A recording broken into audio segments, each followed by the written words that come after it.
Well, hello everyone, Himeji here. Today we're playing one of the three VNCup games I'll be choosing. Of course, there are also three other visual novels I will be planning to play as well. So additional I will say about. So there are three VNCups I'll be playing and only three. The first one for this today's session will be The Moon Looks Beautiful Tonight.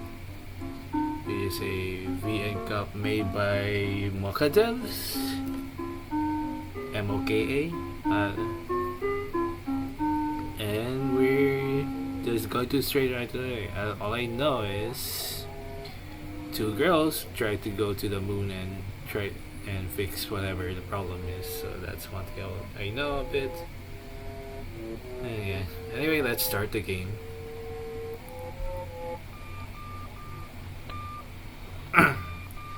One year ago, an unparalleled terrestrial catastrophe known as the megaterrestrial explosion scenario MTS. Okay. Known as the megaterrestrial explosion scenario drastically reshape our understanding of the Earth-Moon relationship and the wider dynamics of our solar system.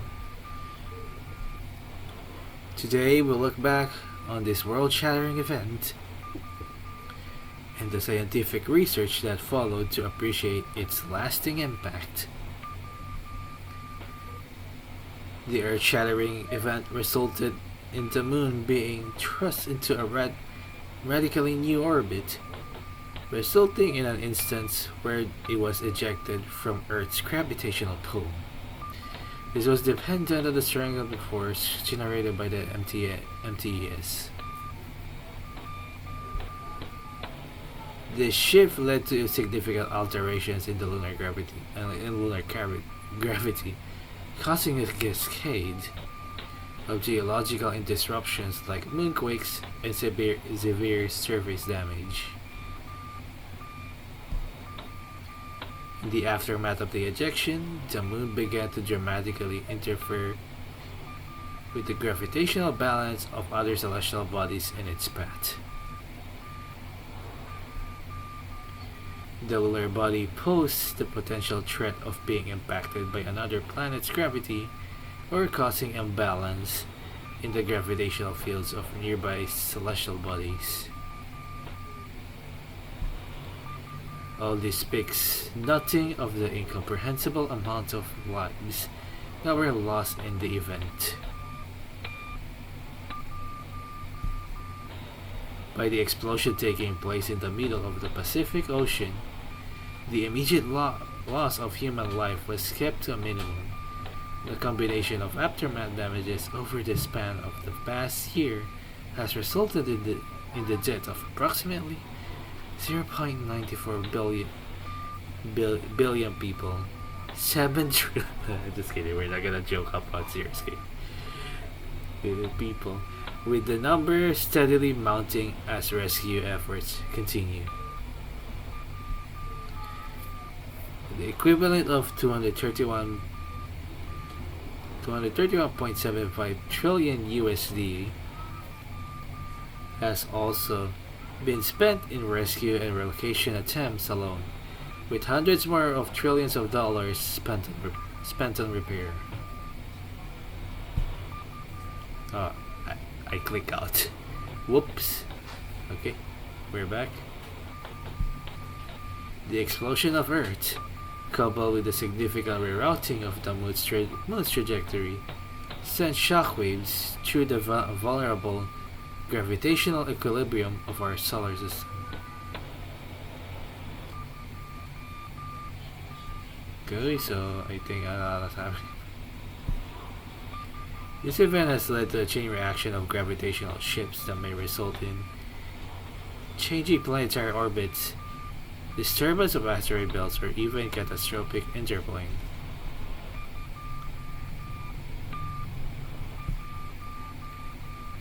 Planetary blah blah blah blah blah blah.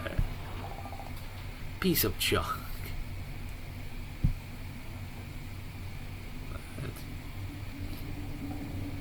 Rose keeps her eyes closed as she hears Violet curse under her breath. Stressful situation or not, she's as straightforward as ever. There's something, then the small click of her picking out a tool from her belt to tinker with the module. It is the fourth time this month that it's malfunctioned, and Violet hasn't given up hope on what the both of them already know. That it is far past its prime, and they're going to have to give up the ghost on it sooner rather than later. She's far too tired to remind Violet of this. Not when the conversation ends up fighting towards points that Rose wasn't trying to make. We need to work, Violet would say, as if its intended status was what made a change in the matter. Don't you use it for like audiobooks or something? Because if not, you really should. Keeps the mind intellectually stimulated. I sure as hell like it. Oh God, my phone again, please. And sure, Rose liked it, even if she already listened to all her favorite books 10 times over. Even if her work was more or less a futile maintenance of technology that was old a decade before they arrived off here. The voice was nice. Okay. She liked that she could change what it sounded like, that she could turn the dials to make the pitch higher or the cadence slower, and she could pretend that there was someone there besides the two of them.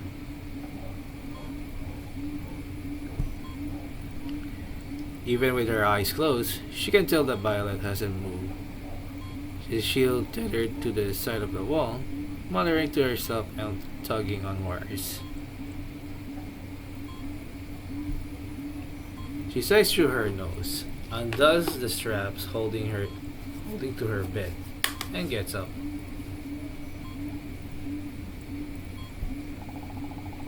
Hey, I'm not sure what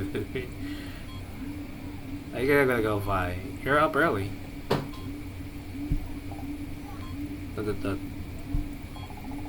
She didn't laugh. That makes sense.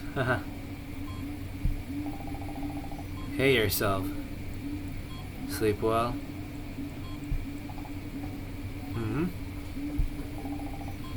I'm glad then. She gives Rose a pat on the shoulder, holding the pose for a second too long before returning to her work.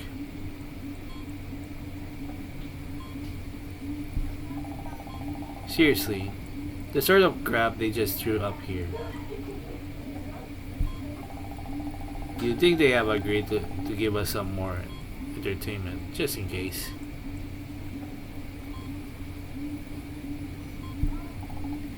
Heh, yeah. They might be stranded in space forever, so let's make sure they've got a few. Hang on. They might be stranded in space forever, so let's make sure they've got a few good books at least. ...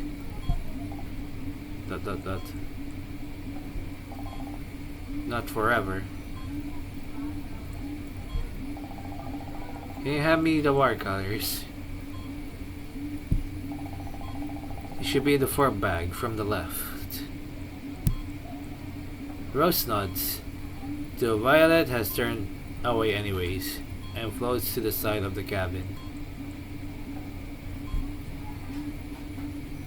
She's really awful at telling what things go into which identical containers without labels. And the last of their dry erase markers had merrily shite themselves 2 weeks ago. Found it. Here you go. Ah, thanks. Rose watches Violet work. She's meticulous, straightforward, diligent, and good at what she does. Like, really good. Even in training, she'd be so determined to get out of moon maintenance and into the illustrious projects. Mars farming or the Jupiter mission, to name a few. Meanwhile, Rose had just been happy to leave gravity and go to the stars. Same.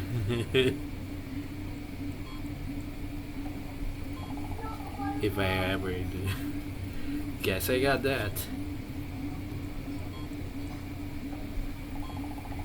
If we ever get off here, I'm sure Violet can get any mission she wants.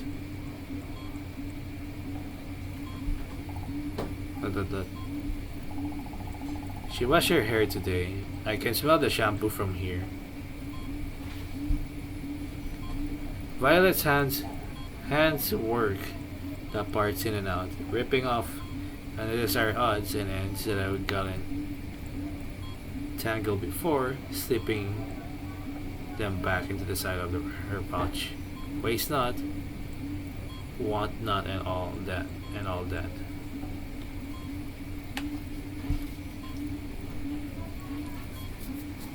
Her sweat beads off her scalp and into the air.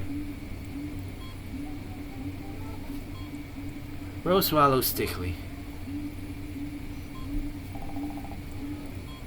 There we go. Violet snaps her tool back into the belt. The screen stutters once, twice, and then comes back to life. Good. The transmission's still playing. Rose doesn't understand how Violet can get excited for this anymore. In the first week, they were a lifeline. The second, wistful. By the third, they had already started to be a complete and utter bummer.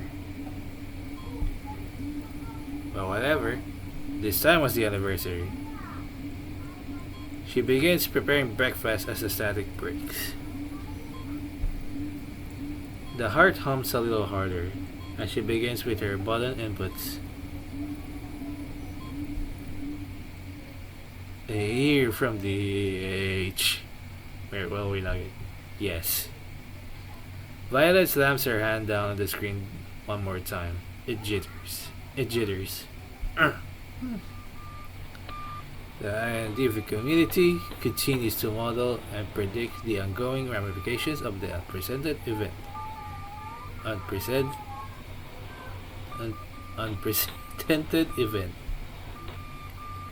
Rose pulls out the container from the oven, then sharply recoils as it scalds the underside of her skin. Taking lightly, she lets it cool. Wait. Okay, I think I'm not sure.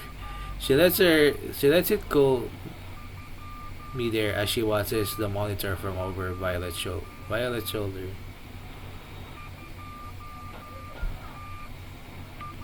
The hope is that through this research, we will gain a better understanding of our evolving solar system and potentially safeguard against future terrestrial catastrophes of a similar case. Perhaps the most pressing of our research concerns efforts in further exploration and space retrieval, as two brave frontiersmen still remain on the moon to this day, collecting data, communicating with Earth, and eagerly awaiting their opportunity to come home.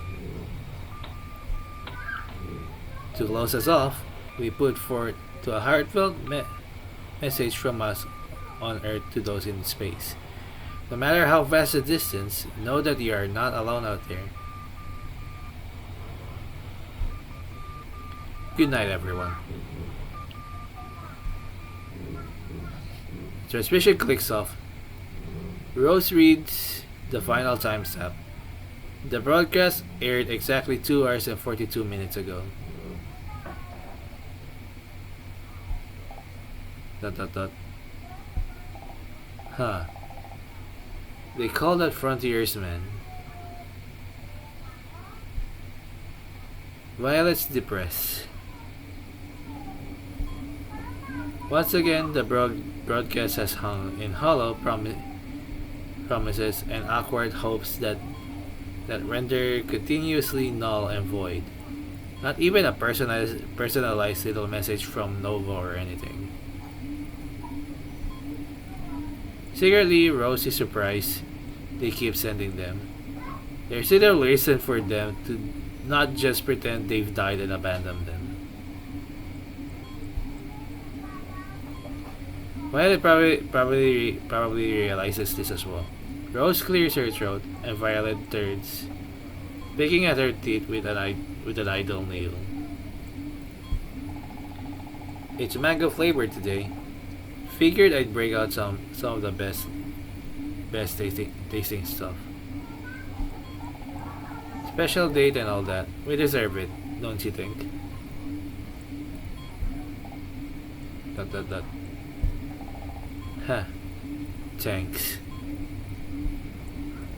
To her credit, she picks at her food with intent. Rose sits beside her, already scraping through the condensed slop.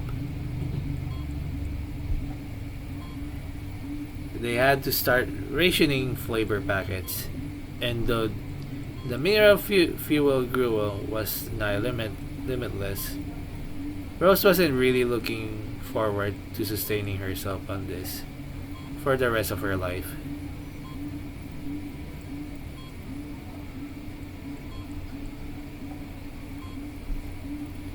Violet swallows Violet swallows it down quickly before pushing herself forward. Passing Rose a pat on the back as she floats by. But seriously, thanks. It's tasty. Thumbs up and my compliments to the chef. I mean, if essentially microwaving something qualifies me as a chef, sure, but the heart. Yeah. Violet waves her hand haphazardly in the air, scrubbing the residuals off the side of the container to the recycling. Doesn't make a difference to me. You're the one who handed it to me, so I should be thanking you, right? I'm lucky I got set up here with a girl as cute and housewifey as you. Can you imagine what sort of gross garbage I'd have to deal with if I was living up here without a guy for a year? Ugh. She blushes, but she's laughing all the same. It's as if she's completely and utterly oblivious to any and all impact her words could have on Rose. Her smile is warm, almost dangerously so. Rose smiles back. Rose likes working in the dark. Not because not being able to see is very fun, in fact it's pretty unsafe, but the lack of fluorescent lights lets her pretend that it's something more reminiscent of home. If Rose ignores the blinking lights of the machinery, she can pretend she's in her garage, messing around with knickknacks under her light over her flashlight. Under the dim light of her personal quarter space, the world feels a little smaller, a little less overwhelming. The complexity of the machinery and the absolute oddity of her situation all dissipates under the gentle shroud of semi-darkness.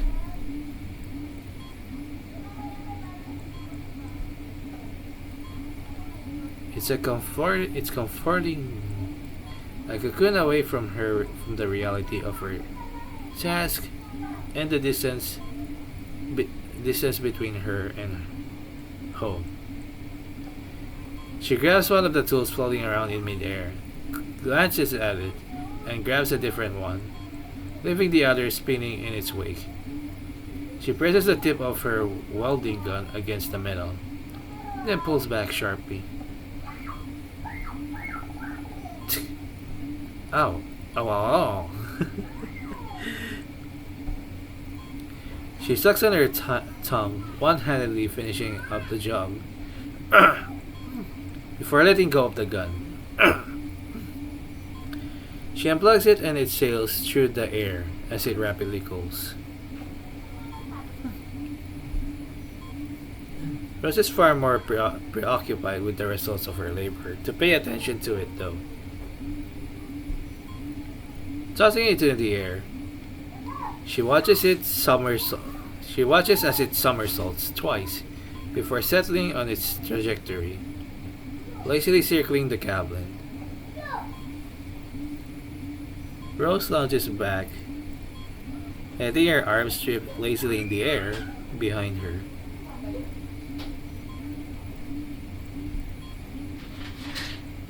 For all her upset in being unable to return to Earth, there's a reason that this was her dream. For over a decade, the number of people who got to experience something like this in all of human history still found itself shy of a few thousand.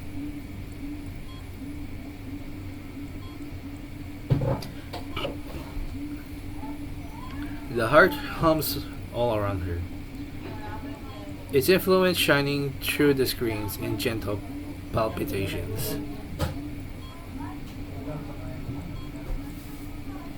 More than anything else, Rose knows it feels like a motherly no. That wasn't the right word. It was a protective feeling, surely, but motherly was hardly the right term for it. Regardless, it felt good.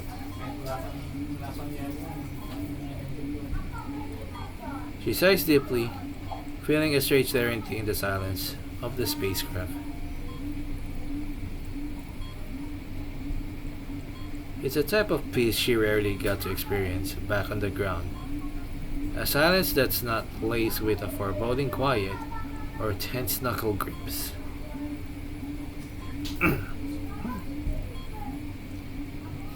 She glances out at the expanse of stars twinkling against the velvety blanket of darkness. It's breathtaking and humbling all at once.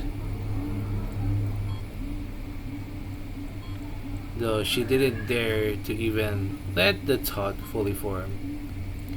There wasn't a part of Rose that secretly, actually, maybe didn't want to. Knock knock, can I come in? Ah, shite.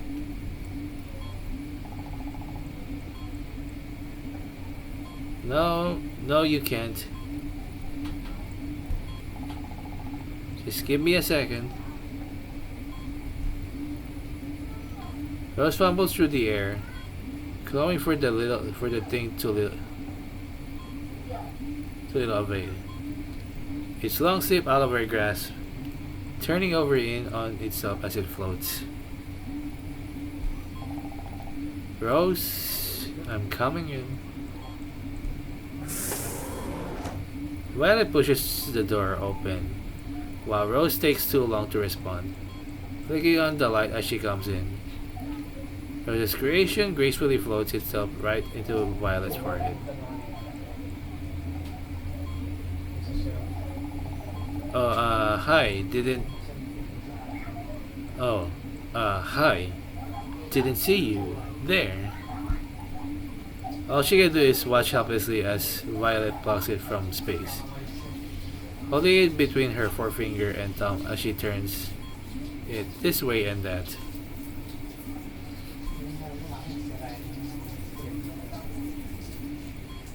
A frown forms on her face.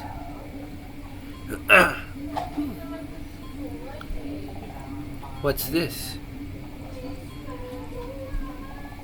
Ah, it's, well, it's supposed to be a bunny, but it doesn't look much like one, does it? Or like a figure of a bunny, not a real one, obviously. So Violet looks at her as if she's grown a second head. Subconsciously, Rose rubs the back of her neck, biting back a self-deprecating chuckle. I'm not going to even bother asking what this could be good for.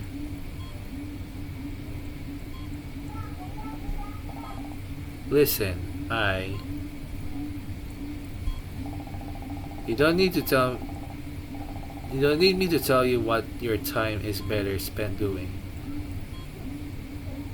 You've heard that from me often enough.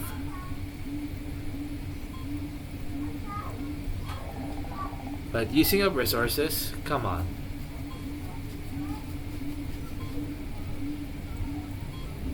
She sounds more disappointed than mad, which is worse.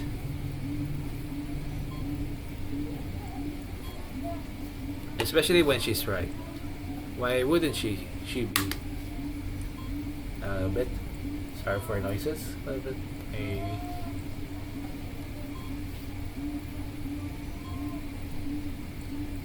Okay. Let's continue. Rose's stomach sinks. A palpable guilt rising up the back of her throat. Of course, of course, of course. She's supposed to be more responsible. Or on top of prioritizing their mission, or on top of prioritizing their damn survival over her whimsical creations. She lets her gaze track the walls around them. Hey, chin up. I mean, it's still like cute. It's just her voice trails off before she pockets the bunny.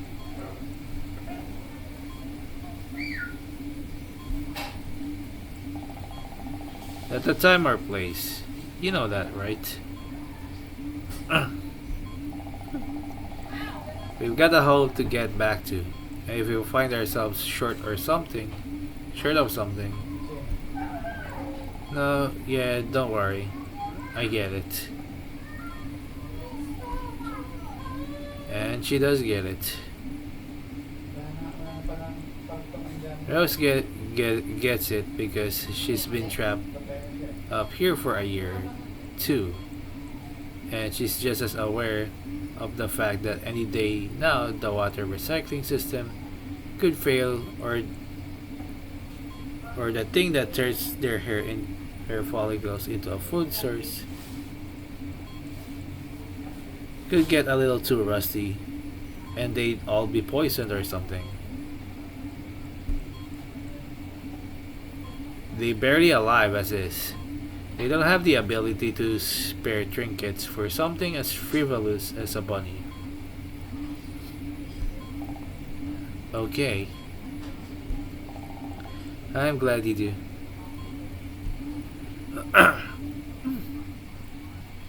The heart beats. It always has, impulses and hums. The wires he travels in rhythms, and their screens back lights flicker in tune. It's subtle enough that if you're not paying attention, it could seem random, even. But Rose has been here a year and a day, down to the hour, and she's watched the patterns through her eyes enough to get the rhythm. It lulls her to sleep in the same way that her fan did at night when she'd sleep in nothing but a bra in the summer. It's a comforting background piece, and so it doesn't register at first. She thinks she's dreaming, caught in utter silence for the first time since she can remember.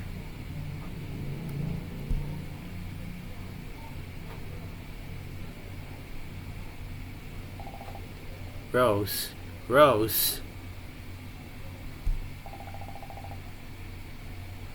The heart isn't. It's not. Violet can finish her thought. She grips the bars making up the frame of Rose's bed so tight that she could snap them. All Rose can do is stare as the realization dawns on her before Violet's finished speaking.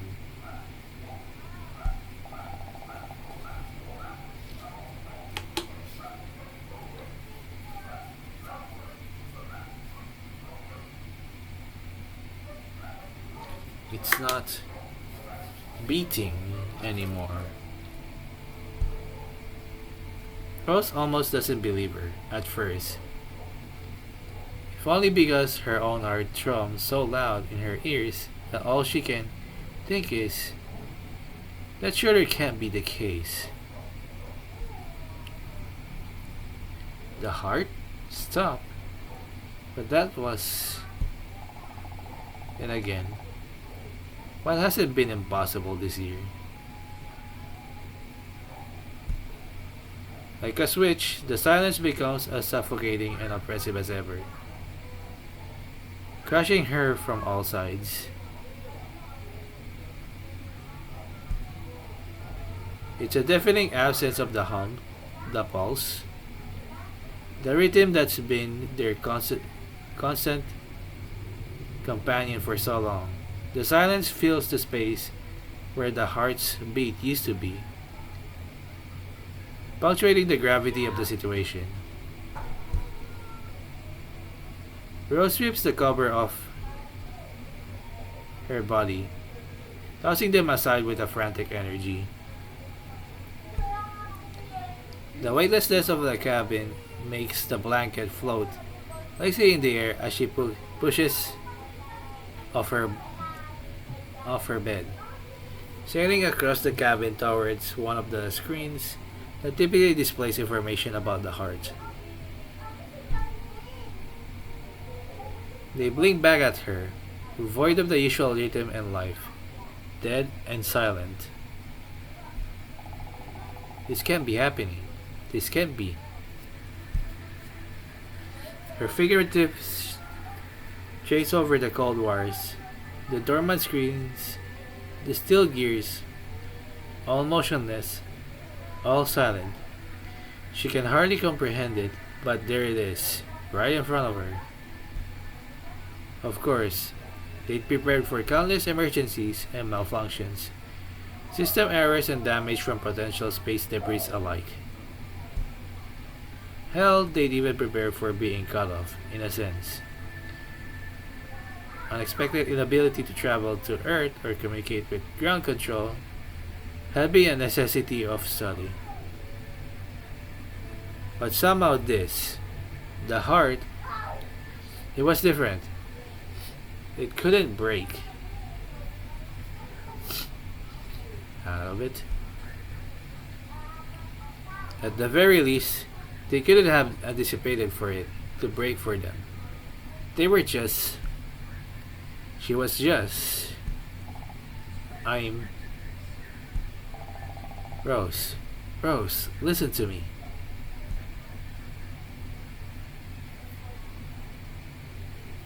Violet grips her shoulders, and when Rose blinks, Violet's floating inches away from her face. She can feel her breath on her skin. Rose, we can fix this. It's going to be okay. Calm down. Rose takes a shaky breath, attempting to steady her racing thoughts. She reaches up to grip Violet's hand, Violet lets it stay there. Her expression does not change. Listen, we're a maintenance team. We might not have been trained for this specific sort of emergency, but we've trained for tens of dozens of near variations on it.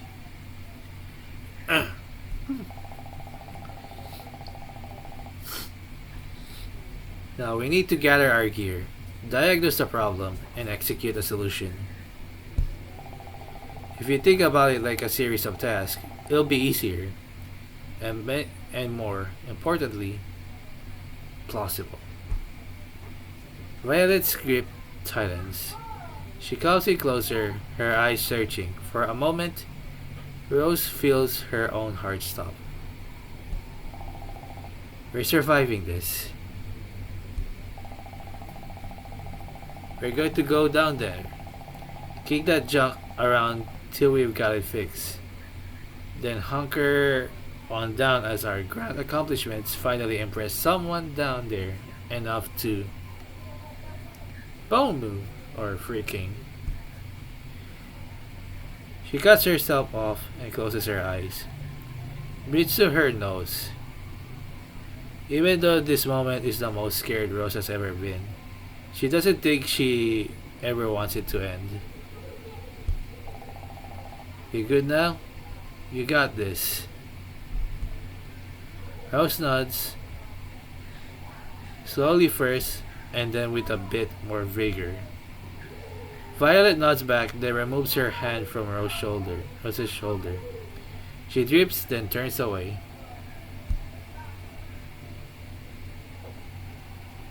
Rose is already packing up as Violet records the transition down to Earth. There's no time to waste. There's no time to waste. One maintenance team AB to the ground, reporting in. Abnormalities with the heart have peaked and we are currently getting no response from it. Repeat, the heart is currently non-functional. Seeking permission to enter the heart in order to perform a diagnosis over. She said it as a formality, but even Violet knows that there is no time to wait for a response. The time it takes for the transmission to reach Earth alone is far better spent turning on the railguard. One of the few things off here that doesn't rely solely on the heart.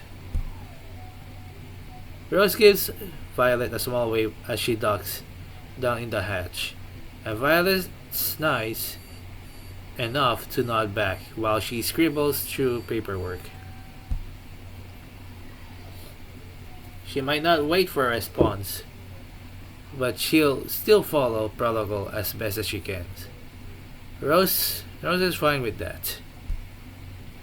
The railcard is an old thing. Rose used it a few times. Enough that she knows the controls and that it's more of a pain in the A than it's worth. Back when cleaning the tunnels was a bigger priority, they'd use at least once a week, beginning the laborious process of securing their suits and keeping track of their vitals. Once it became apparent that they'd be far more preoccupied with the maintenance of the main satellite they actually live in, there was little reason for them to travel inside the moon. It's not as if anyone on Earth would be able to benefit from its resources anytime soon, regardless. The booting up process is a ritualistic exercise in precision and patience that begins with unlocking the power switch. A small red bottle concealed under a protective cap on the control panel. The railcard hums and stutters, and in Rose's panic, what if the internal battery wasn't enough? What if the heart controlled this in some way? Two, actually. She jabs at the button again. Please work, please work, please work, please, please, please, please, please, please, please, please, please. but it works. And after a moment, the button illuminates its dull red glow, quiet reassurance in the dim light of the lunar tunnel. The carts is a the carts are a remnant of a bygone era of a routine maintenance, and through exploration, back when the moon was something to be discovered rather than optimized. The cart's body, marked by years of lunar dust and scratches from its travels, is a testament for its age and robustness. It's squat and cylindrical, the size of a car designed to handle every sort of unique pressure the moon could throw at it. She hates the inside. It's Spartan and utilitarian, prime for practicality and survival over comfort. It also has a control panel covered in a variety of switches, buttons, and knobs, all labeled with faded text and symbols that she once committed to memory for testing purposes, and now just kind of sort of new. Why what comes after? The navigation systems. Need me to do it for you? No, it's fine. I've got it. So my voice is picking up, so my voice may be just wacky at this point, so yeah. Okay. Can probably skip on communications, by the way. Save us the power. Right. Not much use when there is no one to talk to. Rose bites her lip and pulls at levers and presses buttons, glancing at instructions engraved into the side of the cart. Whenever she forgets if she's supposed to turn it right or left, there are two seats, one for the driver, one for the passenger, and both well worn and faded beyond comfort. There are letters in the back giving users of the cart suitable space to both store cargo and sleep. A holographic display flickers to life as Rose finishes up. The cart's vitals successfully charted through backlit LEDs. Power levels, system integrity, capacity for life, support status. She scans each metric, making sure she's satisfied before reaching for the heavy metal dial at the front of the panel. Kertok? Katok! The rail cart lurches gently, securing itself on the track with magnetic clamps. The smooth hum of the electric drive fills the cabin, the vibration almost comforting in the absence of the heart. All done already? All done already? Nice work. Violet ducks inside, pushing against the door frame to avoid hitting her head. Despite herself, Rose glows from the compliment. Thanks.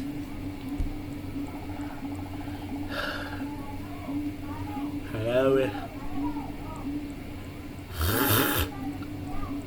Sorry about that. You're really fine with not waiting for a response. No, it's my throat. I'm having a hard time. I'm really sorry about it. Okay, just say. Not that Rose cares, but Violet's probably the main reason they actually get responses back anymore. Violet sighs.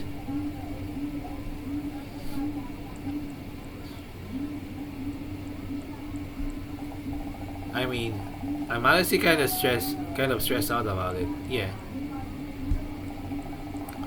But I'm more stressed out about dying. So kinda a no-brainer. Kind of a no-brainer.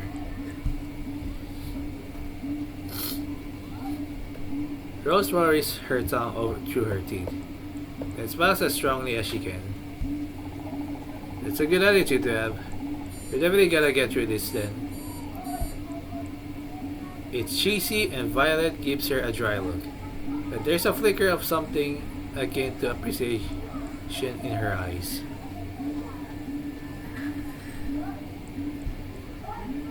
There are a few more hush moments as they look over the railcar's controls, and then, with a shared nod, they let it lurch forward. The next 6 or so hours of the journey would be uneventful enough that Violet decides they can sleep. The alarm system is functional enough that we shouldn't have to worry about missing the engine rupturing or something.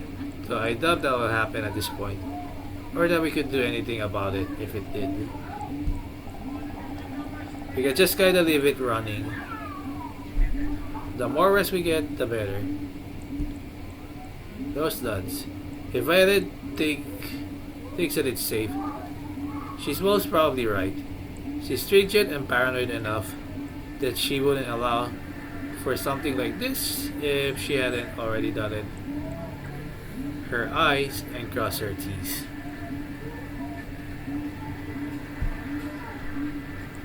And also Violet was just smart like that. Rose trusted it. They kinda pressed for room. When they tied themselves to their letters, to their tethers, not letters, Rose tries to give Violet her personal space. Really, she does.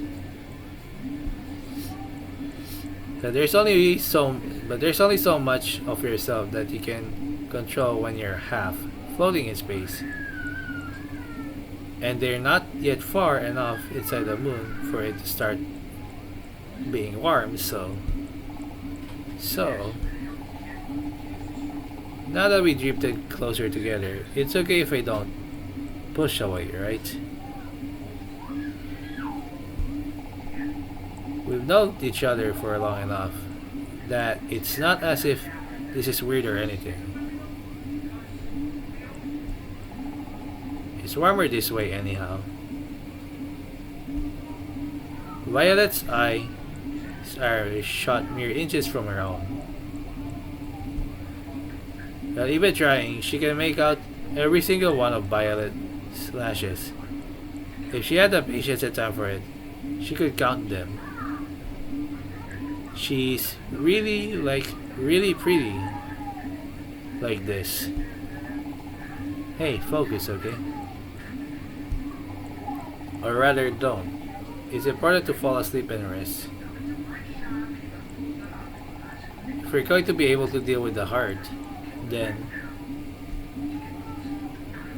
the organ of their survival, now a dead weight in the belly of the moon, everything corporeal eventually ends. Sure, but the heart had only just begun its warning stutters a few weeks before they first landed there. Ground control had promised another decade, at least 7 years if they were being really cautious. But a year? Well, that just means we need to go fix it, right?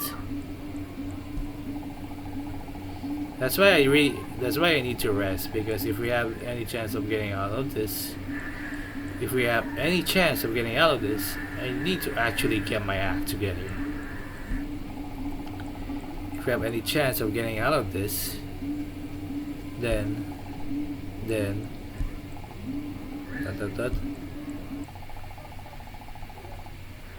a very real chance we might not survive this. The thought attacks her through her skull like a bullet. The only other time she's felt this panic, and truly really panic, not her usual playground victim kind, was when the moon had first been ricocheted off, of course. Constant transmissions and apologies, and grievances falling through, and national mournings being held, and I'm not even dead yet. I'm alive. Please don't say something like that. Please, if I'm dying, then let me. Can I? She needs to say it. She cannot say it. She can't not say it. V, are you still up? Yeah. Trying not to be, but what's up? Just, the whole situation we're in. Violet ships in the dark. Fair enough. She's laughing. Not unkindly by any means. But Rose has known Violet long enough to tell the humor in her voice. Things are rough for sure, but you know we got this, yeah? All the time spent studying wasn't for nothing. And even if you forgot some stuff, I can remind you. And you're good with your hands besides. So don't worry, yeah? Violet squeezes Rose's hand in the dark. For some reason, that makes her feel all the more guilty about what she's going to say. Rose takes a deep breath. Yeah. Listen, why? Well, I have the chance to. I want to try and say something, okay?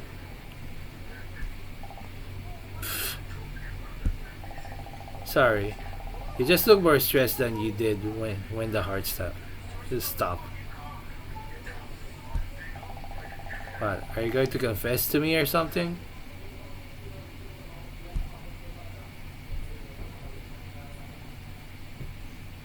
Damn it.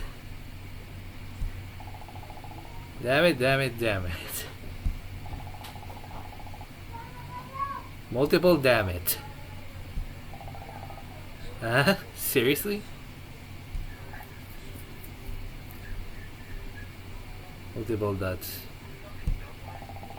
Can you say something already? You're starting to stress me out.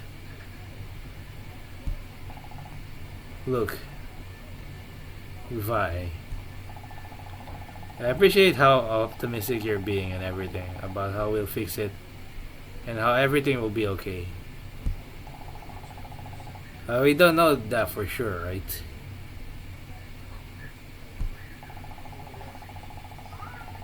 But we don't even know why it's broken, let alone it can be fixed. It's not like it's ever broken before in the first place. If that's the case, and if I only get this once to say something, then Y-I-L. Stop. She jerks back and already Rose can feel Violet's body warm breathing. It's replaced by a hot, painful shame. Multi dots. Multi dots. I'm sorry. No, it's not. I'm not mad at you or anything. I'm just like. Violet's hand teases her belt. Rose can't help but follow the motion in the dim light, watching her fingers deftly swing the tools around in zero gravity, before catching them as their trajectory goes off balance. Listen, we need to be completely and utterly focused on succeeding. If we fail, we're dead. Zilch, nada, we're done. So we can screw around, even a little bit, okay? It isn't the time for something like this.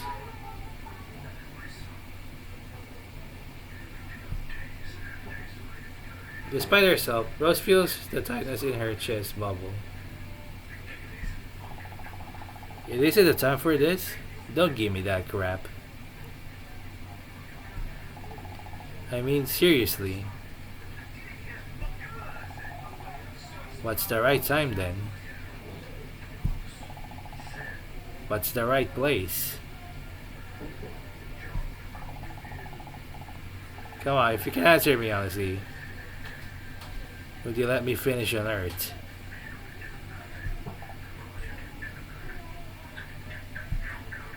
Multi-dots. Violet can't meet her eyes. Let's get some rest. Rose, we're tired. You're stressed out. Things will be better after you sleep. Multi-dots. Multi-dots again. Okay. Like multi-dots, okay? But yeah.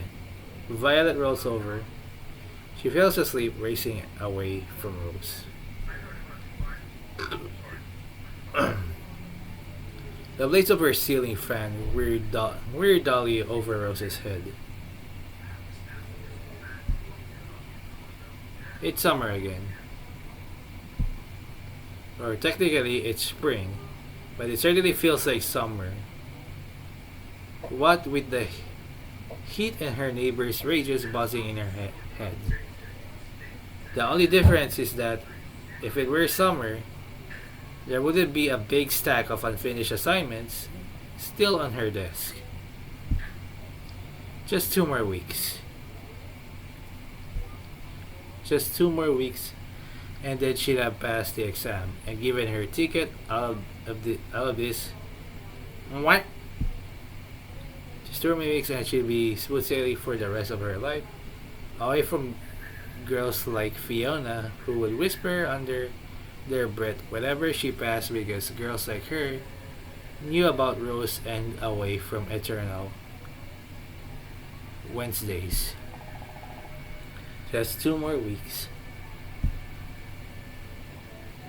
The heat beats down through her sheets like sin, and she breathes to her teeth.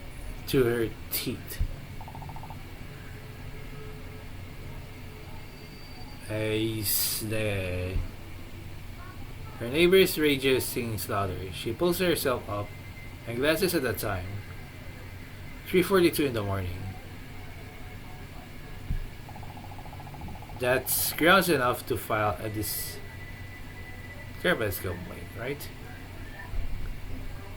She swings her feet over the side of the bed, letting them thwap satisfyingly on the floor before pulling herself up.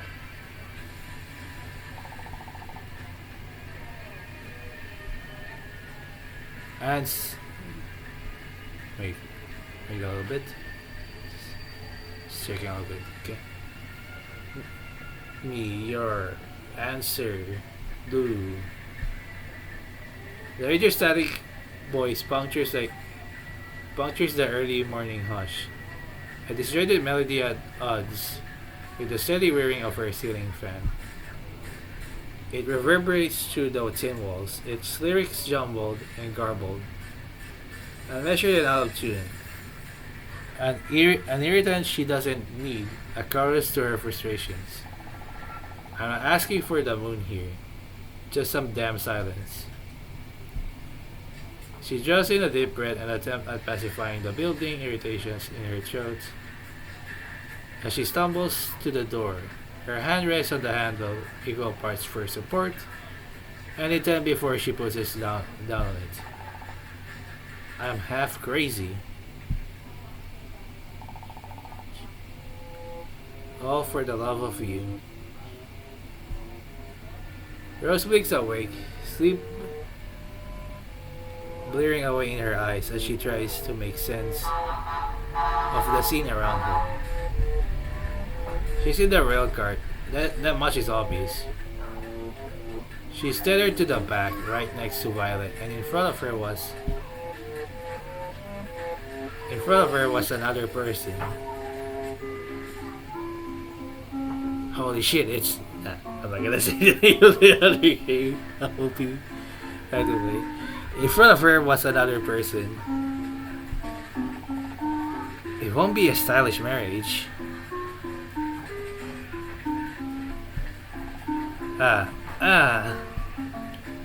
No, they couldn't possibly be a person. Whoever they were. That when they floated there plainly hair astray and hauled straight to their chest. They were in an utter juxtaposition of the ethereal and mechanical, a silhouette of sleek chrome and smooth oscillating gears. They were dressed in white, fit in a dress that billowed around them in the atmosphere, the fabric skimming across the surface of space. For a moment, Rose thought they were seated. But no, their legs were simply crossed as they drifted above the ground, their hands weaving in and out of their hair in stutter motions. The ends of their body are fading. Rose realizes their fingernails only visible a bit. Only visible through the bits of hair catching around the motions. All of it framed the gaping hole that sat squarely in the center of the chairs. Rose stares and she can see the other side of the cabin, clear as day. They completely defied understanding. If someone told Rose this was an alien, she'd believe them. If someone told Rose this was an angel, she'd believe them too. Oh shit, it's a reference. No, just kidding. I can't afford a carriage. But you look sweet up on the seat. But of one thing, Rose was absolutely certain. They're really pretty. Of a bicycle built for. Who the hell are you?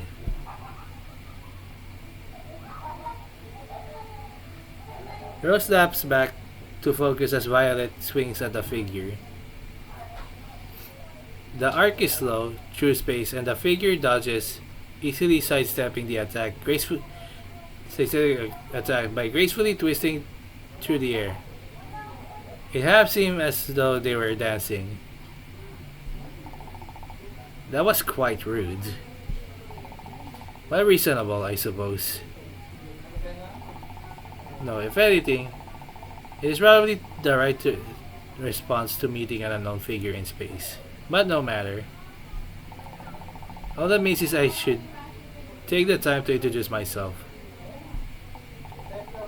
I am the first and only model of the Daisy line. The distributed artificial intelligence for scientific yield. So an AI for the moon or something? The Cosmo AI.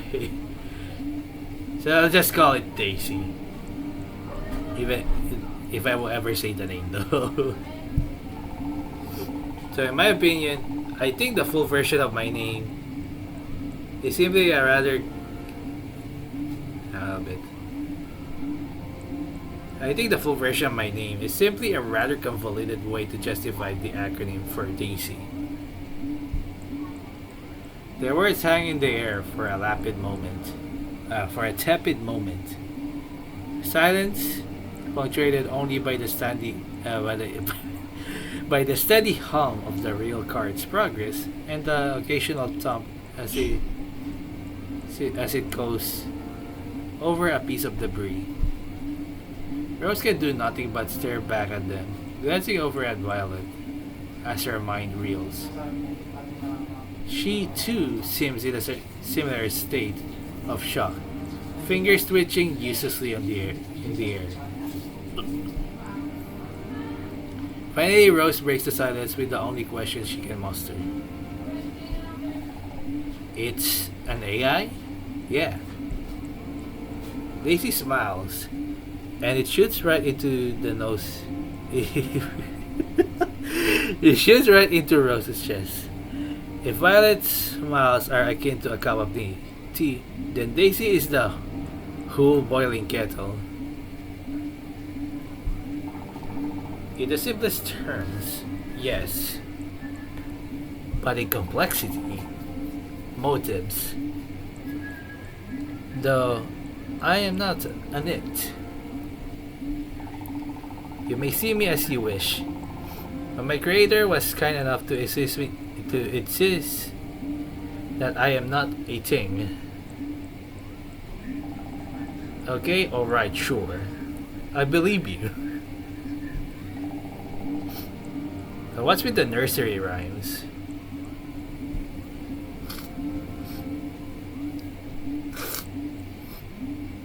Violet's kicked back into action, her hands now gripping her tethers with renewed ferocity. Already, Rose sees the gears in her brain whirring to life behind her goggles. And more importantly, you better hope that you've got a good explanation as to how you slam your way into a sealed and pressurized railcar. Daisy, to their credit, just tilts their head. The song I was singing was not a nursery rhyme. I found it fitting, both to help you in your slumber and also as an introductory piece upon meeting me. I hope it worked out well. Multi dots. As for how I got here, I assume your presence reactivated my protection and guidance protocols. It has been an extremely long time. I was going to joke about 9 years. Nah. An extremely long time since anything organic has been down here. In the past, that, combined with the intense structural damage which the moon has received, had me judge that it was best if I went into hibernation until my services were required again. My actual resurgence within Eureka itself was probably it seems to be something I do not have an explanation for. Apologies. Violet's eyes twitches. Rose doesn't need to look over to know that's the case, because she's sucking in the air through her teeth in the same way she always does when it twitches. You actually expect us to believe a bullshit explanation like that? Whether you choose to believe me or not doesn't change the truth that I have simply stated facts. I woke up to the sight of both of you asleep. After re-establishing a connection with the station and catching myself up of the logs of what had occurred since I last left, I was thoroughly updated on the situation. Besides, watching the both of you rest was comforting to me. And I suppose there's a convenient reason as to why we never happened to hear about you before. Daisy's eyes flicker onto their suits. You two are simply maintenance workers, correct? My existence is highly proprietary. Unfortunately, I doubt that you will have much reason to be brief on the matter. However, given the extenuating circumstances, revealing myself to you is certainly the best option. And it is not as if there is much of a legal system to bring any sort of justice field hammered down on us in space, is there? Are they telling a joke?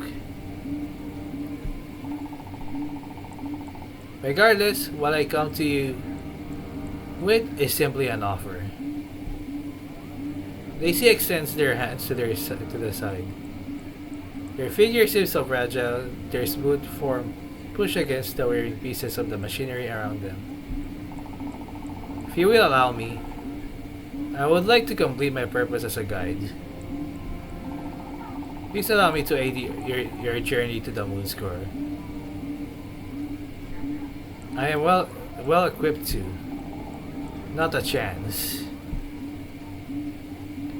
Violet's already turned under her heel, or at least has done so to the best of her ability in zero G, and has made her way over the railcar's controls, her fingers tapping away rapidly at the screen. Daisy turns, face folded in a frown.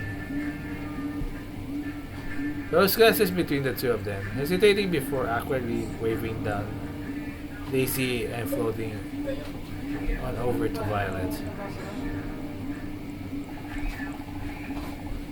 Hey, I know this is really strange, but wait, what are you doing? The hell does it look like I'm doing? Her fingers are moving quickly, shoving through thick metal keycaps and buttons. Rose can't help but wince at a particularly violent press. She hisses to her next few words, as if the quiet will make a difference when Daisy's but a few feet from them.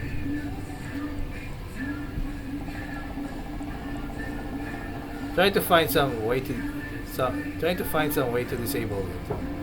If it's really just something mechanical, then we can easily. Wait. You want to? Come on, Rose. It's not like we can kill something that was never alive.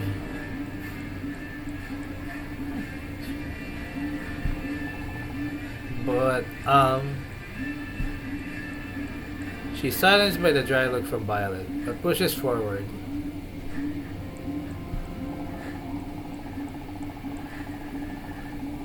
What if we go through it and it's a mistake? What if they're not dangerous? I mean, Daisy could help us, couldn't they? And you believe that? That's a machine, Rose. And we're in the middle of a mess we barely understand ourselves. We can't afford to rely on random unseen variables. Not even a supposedly benign, outdated AI. But what if that's wrong? Violet turns to face Rose, goggles glinting ominously in the harsh artificial lights of the cabin. Her gloves stained from the months without a wash. Grip Rose's arms tightly. We can't afford to be wrong, Rose. This thing could be dangerous, and if we are wrong, well, the implications hang in the air. As potent as the stale, recycled air they've been breathing in for weeks. Rose swallows hard as Violet lets go, returning to the console. Besides, why are you rooting so hard for them anyhow? Because I believe them. Well, there's also saying AI machines cannot lie.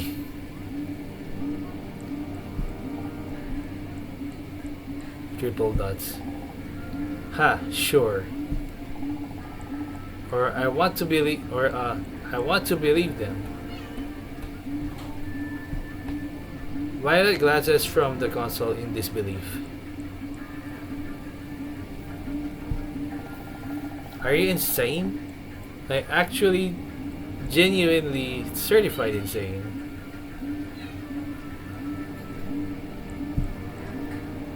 Rose, unsure of how to respond, simply shrugs.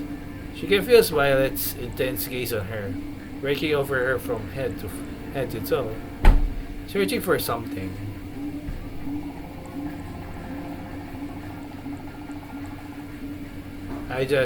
Well, for one, they've made no aggressive moves toward us. They've just been singing and talking, and we're willing to risk our lives on a song and a smile. No, I'm willing to risk it on the chance that we're not alone up here, right? That there's someone or something else who might know about what's up here.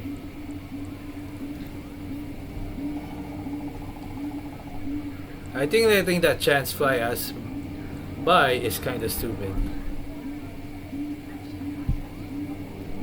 She lets her gaze fall on Daisy, who floats aimlessly nearby. Their soft voice hums the remainder of the song they'd been singing earlier. Aren't you the stupid one for trusting a random thing that just waltzed its way into our cart without us knowing? Still don't even know how they got in here. Inside of a pressurized sealed container. Doesn't that seem a little odd to you? Doesn't that raise at least a few red flags?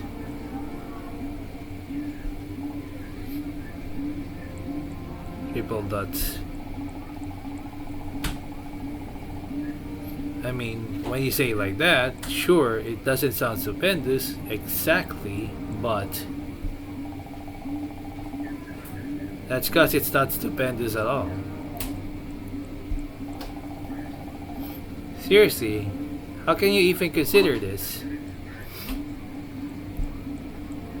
Rose breathes through her nose. I mean, it is kind of awful, but realistically, even if Daisy is a bad thing rather than a good one, is there much we can do about it?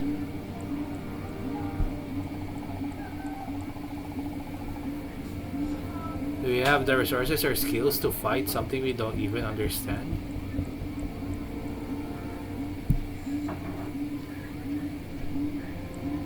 Let it fingers load, then hover over the dashboard. Rose can see her face.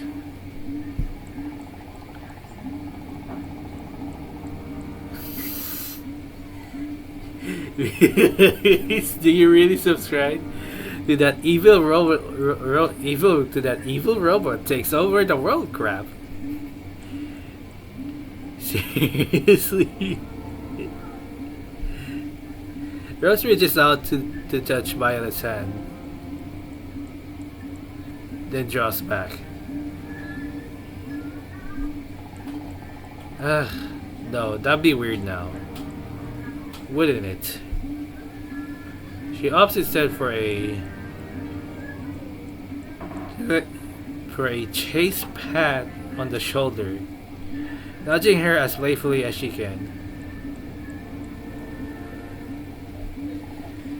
Come on, I know it's not ideal, but I don't think anything about this situation is, right?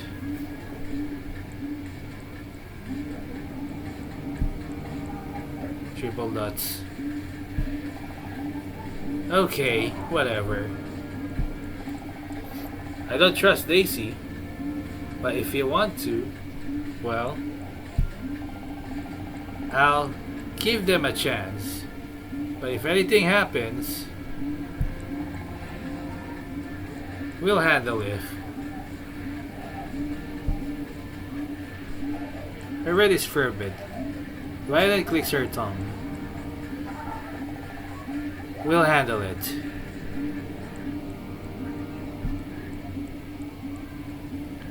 Violet turns around, thumbs in her pockets, thumbs in her jacket pockets, and Daisy doesn't snap to attention per se, but certainly looks up. Violet rolls her head on her neck, and when she speaks, it's like she's pulling teeth. We're in a pressing enough situation, so if you really are who you say you are, the help will be much appreciated. Though I'm sure you alone won't be the difference between whether we manage to fix it or not.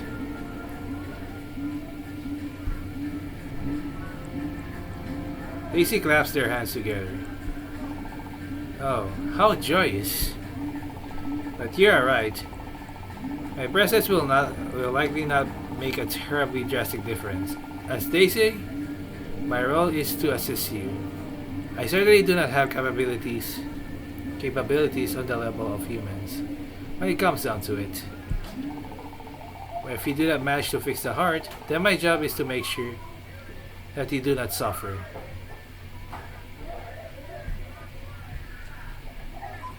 Violet's lips press into a thin line.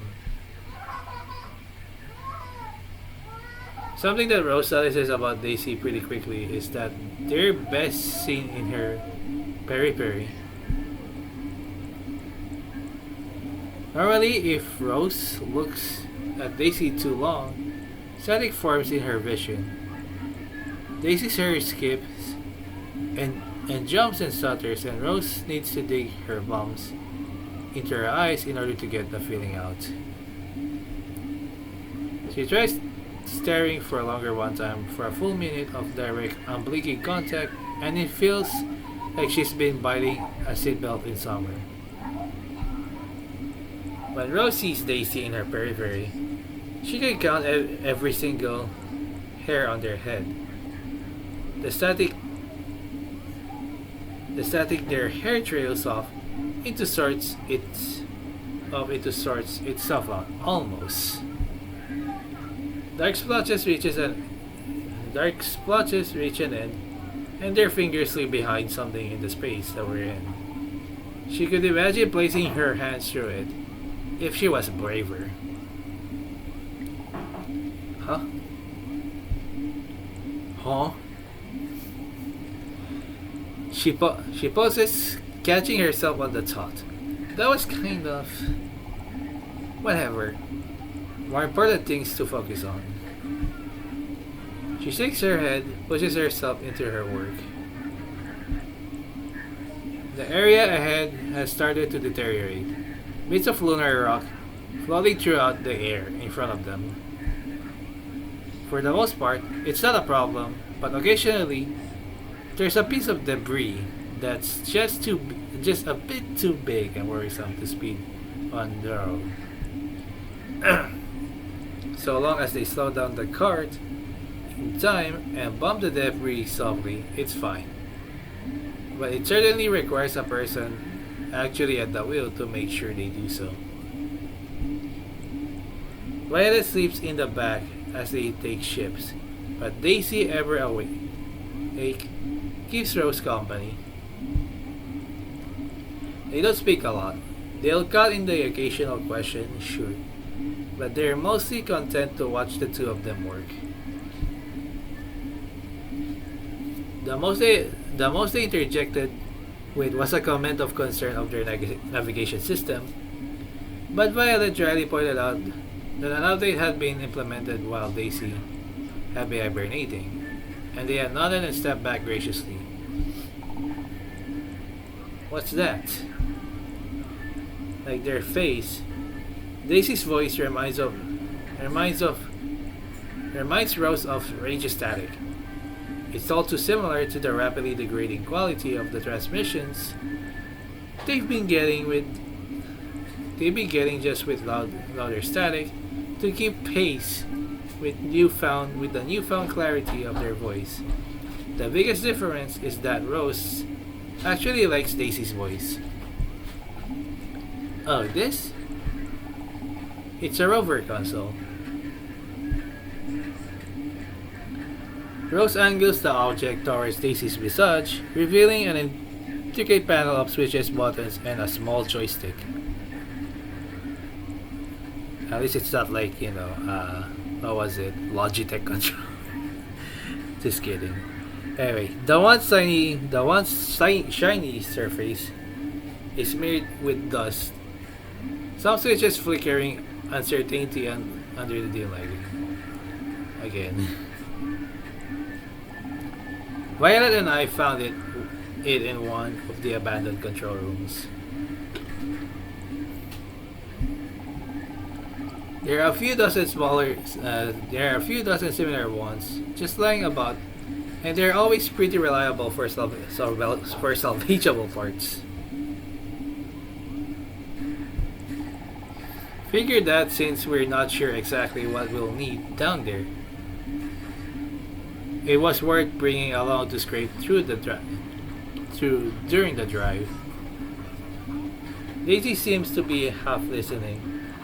tilting their head as they scrutinize the object.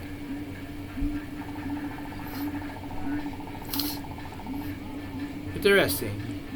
It has been long enough since I saw one of those that I couldn't quite recognize it. When I was first born, rovers all needed to be controlled directly by passengers or an automated service. Long distance communications was still quite an emerging technology, which made my birth quite a feat.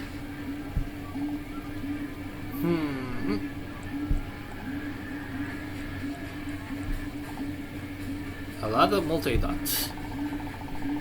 Multi-dots, then I have said something that has made you uncomfortable. Apologies.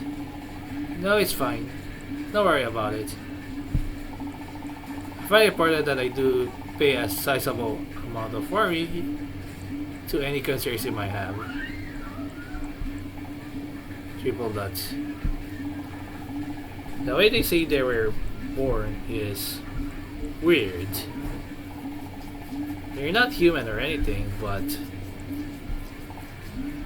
multi dots. Never mind that then.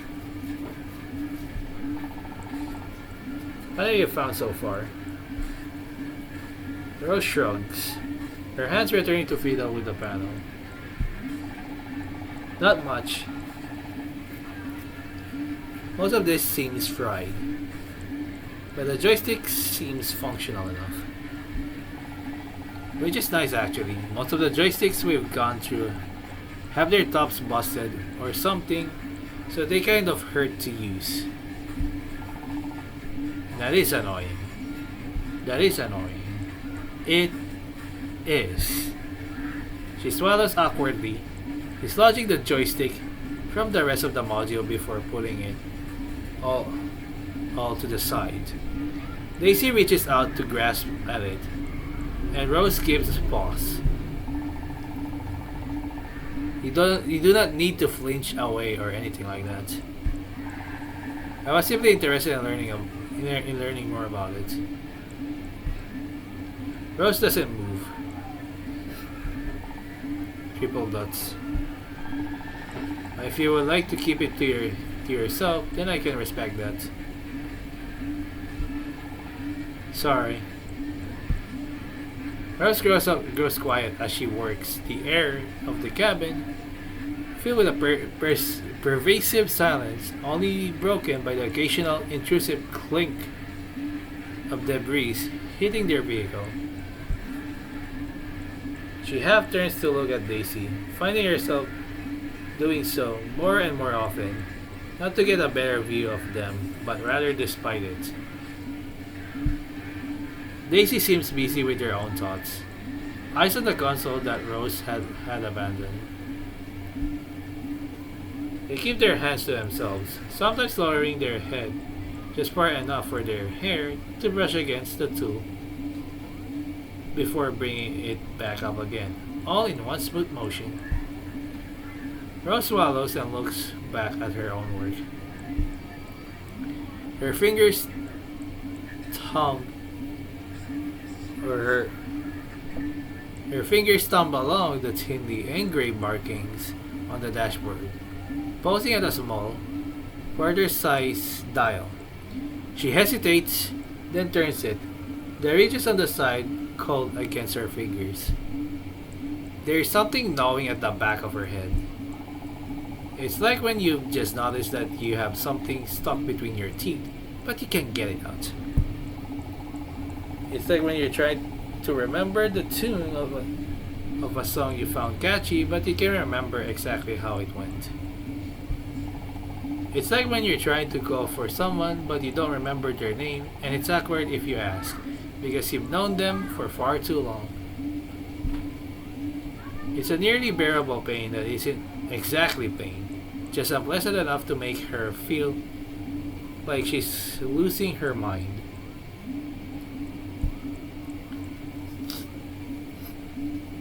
Her chest has felt sore.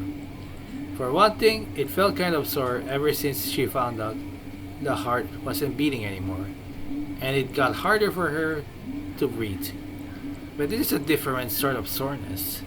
A soreness that she doesn't really feel like she's ever been familiar with within her life. Or if she has, she hasn't been able to articulate it.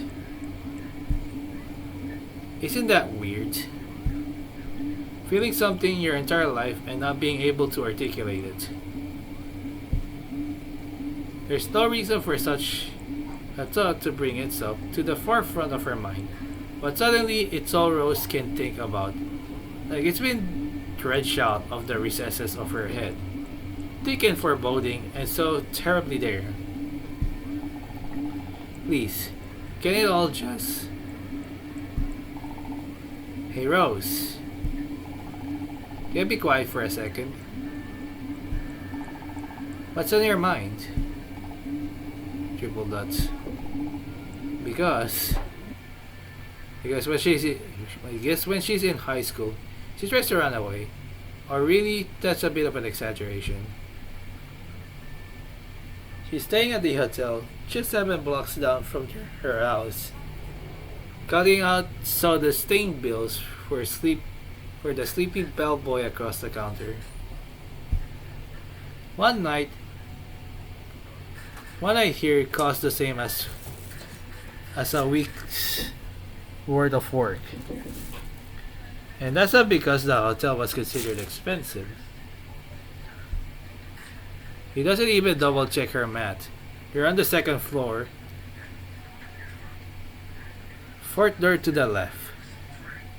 He says, sliding her a key with a tag that reads R202. Not to be confused with another robot with a different name. She opens the door, smells the cheap plastic of the fake exposed beams that ride the perimeter of the ceiling, and almost finds herself regretting it.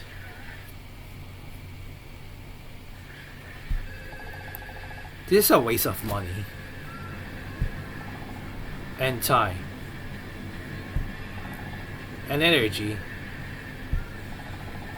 You're going to need to deal with so much shit when you get home. You're going to ask for their dollar.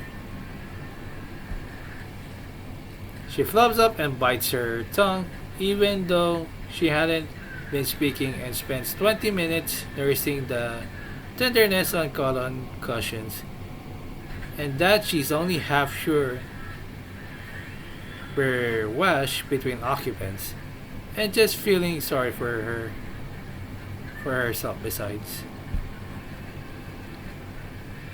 In 20 more, she's...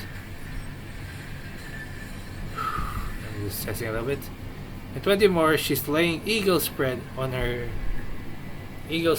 sheets, blowing raspberries at the ceiling and bored out of her mind. The romantics of it had seemed so much more appealing after a blow-up argument over a dress. Seriously, it had been addressed. Why couldn't she not have a knee-jerk reaction for once? Ugh. Hands on either side of the wall, as she'd had her dramatic shower moment, or maybe she'd dim the lights and be silhouetted against the hotel's windows. But for now, she just lay there. After all, when you're in a cheap hotel room by yourself, what the hell are you going to do? Homework? Triple nuts? Honestly, that isn't the worst idea. She drags herself off, sweat picking up, clumps of cotton from the sheets and sticking to her skin. It's gross, but romantics aside, she doesn't actually feel like making her way to the bathroom right now. Rose likes doing schoolwork. It's straightforward enough if she just manages to get her mind in order enough to actually read the right words on the page. She can figure most things out. There's a right answer for most things, or at least a passably right one, and a limited amount of factors to consider. Perhaps the most importantly, Perhaps most importantly, she does not need to consider herself for any equation. Two balance of equals to mass m and equal charge q are tied to opposite ends of a string. Assuming the balloons act as point charges, so you can use Coulomb's law. Coulomb's law. She chews at the end of her pencil, running the eraser between her teeth before jolting down an answer. The fan above buzzes on, ever plasticky. Tuck tuck tuck tuck tuck tuck tuck tuck tuck tuck tuck. Hey. She does it so much startled as she does looks up lazily, half expecting to hear a follow-up knock from some room attendant at the door, but she doesn't. Triple dots. That's odd. There's something about that sticks in her head weird. Something about how this feels a little bit different than how a memory. But how can it be a memory if it's happening right now? In front of her eyes. Dumb A.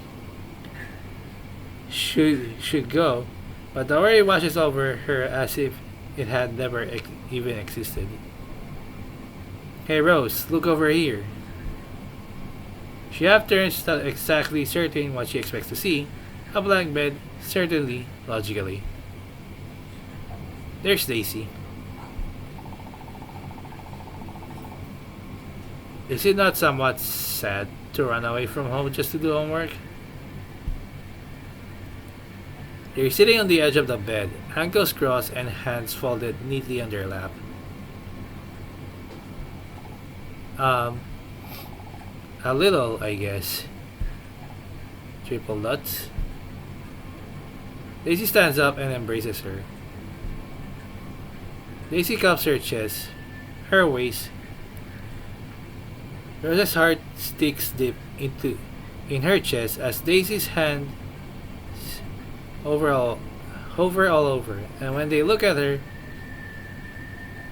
they aren't looking at any part of her body except her face.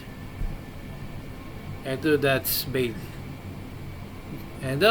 Rose prone to looking away in the past, she finds that she's able to keep the gaze, and keep it and keep it and keep it until Daisy tugs on her and they fall on the bed together.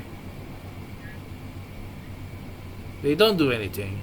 There is nothing to do beyond lazily flipping through the channels on the CRT screen stuffed inside the shelf, ever precarious between the stacks of board games and DVDs that surround it.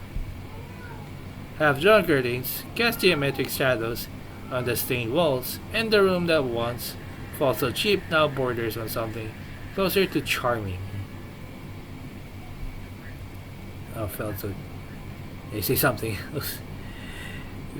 There's a space documentary going on about Nova's founding, because of course there is. It's interesting, and Rose gets to ramble about it because she's seen it a dozen times already, and because Daisy's nice enough to let her talk, because Daisy's just nice in general. You seem to know a lot about this sort of thing. Huh? Oh, yeah, I guess. It's not weird, is it? No? Well, yes. Herk. The only people who know so much about this are nerds after. Wow. Wow. Heh. Sorry, I was just joking. I am glad that you have something you like so much. Triple dots. I need to turn on my electric fan so it may become kinda about the audio. I'll try to just so it won't hit. Alright?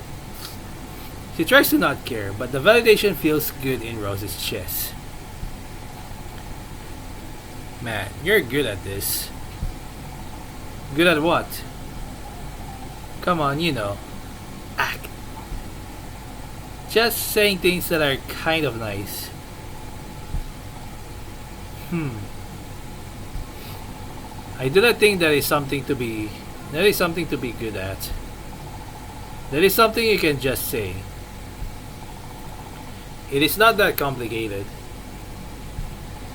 Huh. There are a thousand things that are not complicated, but they are so complicated that it makes Rose feel nervous. It is more complicated to think about what her body is doing than to conceptualize the absurd amount of distance between just the moon and Earth. It is more complicated to think about what Daisy is doing here to wonder at the fact that half the stars Rose sees at night burned out a billion years ago. It's she really wants Daisy. She really wants Daisy in a way that isn't lovely. Rose stills as Daisy reaches for the cavity in her chest, where she wants there to be a cavity in her chest. It's not fair. What's not fair? That Daisy's here? That they can touch her body with their own? That's certainly a factor, but it doesn't even begin to scrape at the why of it all. After all, something can only be unfair if someone's being wronged, whether it be for the case of perception or actuality. And what's there to be unfair about with an AI? Apples to oranges and all that. Frankly, if someone started wishing they had all the instantaneously insane abilities of a machine, it was a sign that they needed therapy, stat. But it's not for any ability or skill that Daisy has that Rose feels her throat puncture. No, there's something more fundamental. A state of being, in the literal sense, that gets her wanting. She looks at Daisy's fingers, artificial and so distinctly humane, that surely there wasn't a single person on the moon who could mistake them for someone else's. Triple dots. Daisy, why are you here? Why is Daisy here? Who do you think I am, Rose? Triple dots. Answer me honestly. What do you want me to be? Triple dots. It's a stolen moment in time and Rose doesn't need to think. Rose doesn't need to think. Rose doesn't need to think about her body, about Violet, about her body, about the dream ends. Rose wakes up with a painful reminder that her hand is still empty and bras are still itchy when you haven't changed out of them for a good 2 days. She starts half fantasizing before, well, what the hell was that? Daisy sitting in one of the chairs up front, fairly preoccupied in a conversation with Violet, the latter of whom seems fairly determined to end said conversation as quickly as possible. They catch Rose's eye and they wave at her. Rose tries to act as normal as she can as she half waves back, cringing on herself all the while. That wasn't normal. That was firmly abnormal, quirky and different, and the typical and not a dream that she thought she could even have.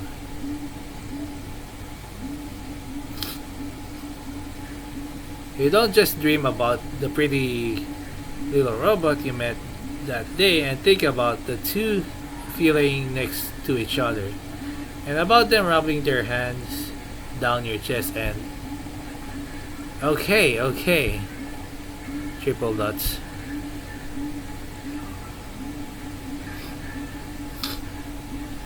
She holds her head in her hands, hair drifting around in a frazzled halo. It was a stupid stress dream. Things get weird when you're stressed. And this is the first new person I've talked to in well over a year, so of course they're in my head. Hang on a little bit. I need my mental stick.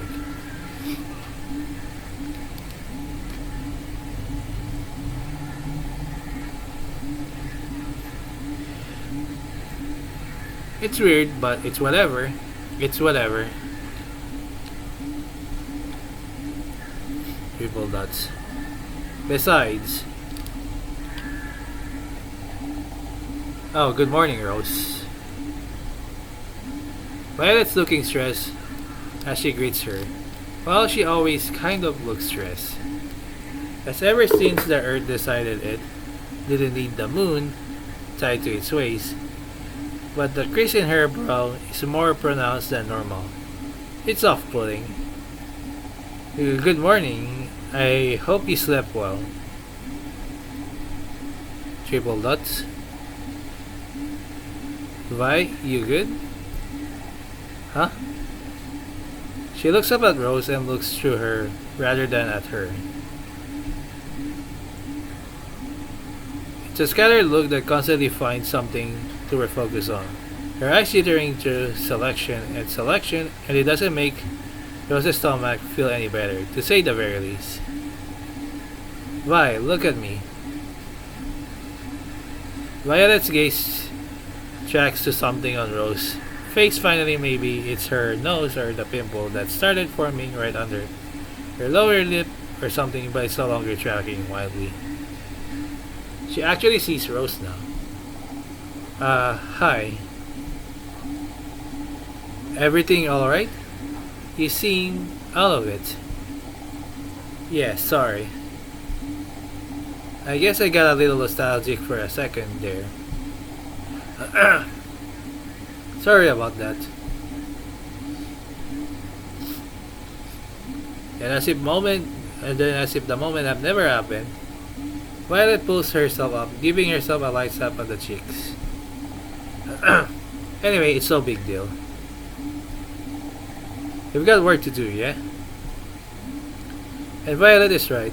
So Rose doesn't question her further.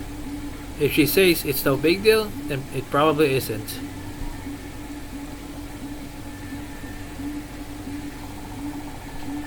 It must be hard. If I was human, I do not think I could fathom the anxiety. Rose and Violet jerk their heads up in sync, as Daisy breaks the silence, whose face remains permanently and utterly serene. Excuse me? Being away from Earth for so long, don't you get homesick? Well, obviously, it sucks, and it's stressful as hell. Violet goes back to tending the interface, pauses. She looks more thoughtful of Daisy's question than Rose has come to expect. But I'd say homesickness is the least of our worries, right? The moon itself is fine. Great even. There's a reason we were sent up here. It's the whole traps aspect that sucks. It's as if she claps her own mouth shut with an audible click of her teeth, turning to Daisy with a visible twitch of her eye. Then with hop, she jerks her chin away. If that's the case, then you two must really love them. I have to say, that's incredibly flattering and admirable. Finding such care for an inhospitable environment that fails to share that care for you. Daisy seems to muse, clasping their hands together.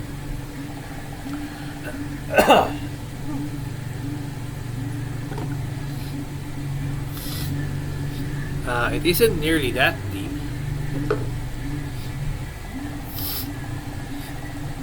The moon's not exactly capable of emotions on account of being, not alive.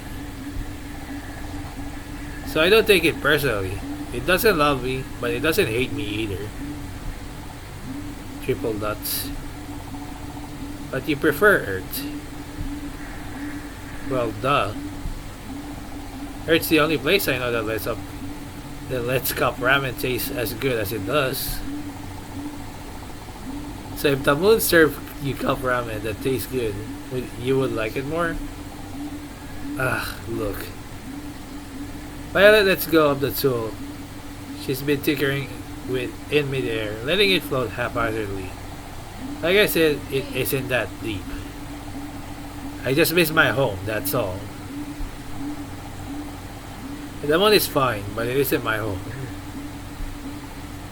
Triple dots. Violet goes back to tinkering, and Daisy gaze swivels onto Rose. And you? And me? Is the moon your home? Or is there something that you wish was different about it as well? It's well, I do like the moon. Always have. I thought it was really pretty as a kid. But you have a but there, correct? Triple dots. If Rose took the time to be honest about it, the one thing that she really didn't like about the moon was the smell. Everything else she could and had learned to live with, how her hands stung when she over-sanitized, which was often, how the food was tasteless at best and clung to her teeth regardless, even how insanely annoying and humiliating it was to go to the bathroom, but the smell was sterile and itched at her nose. It was artificial and empty and never stopped being the exception rather than the norm. Uninteresting as the bread of the satellite smell palette lended to be. She'd take anything from Earth at this point.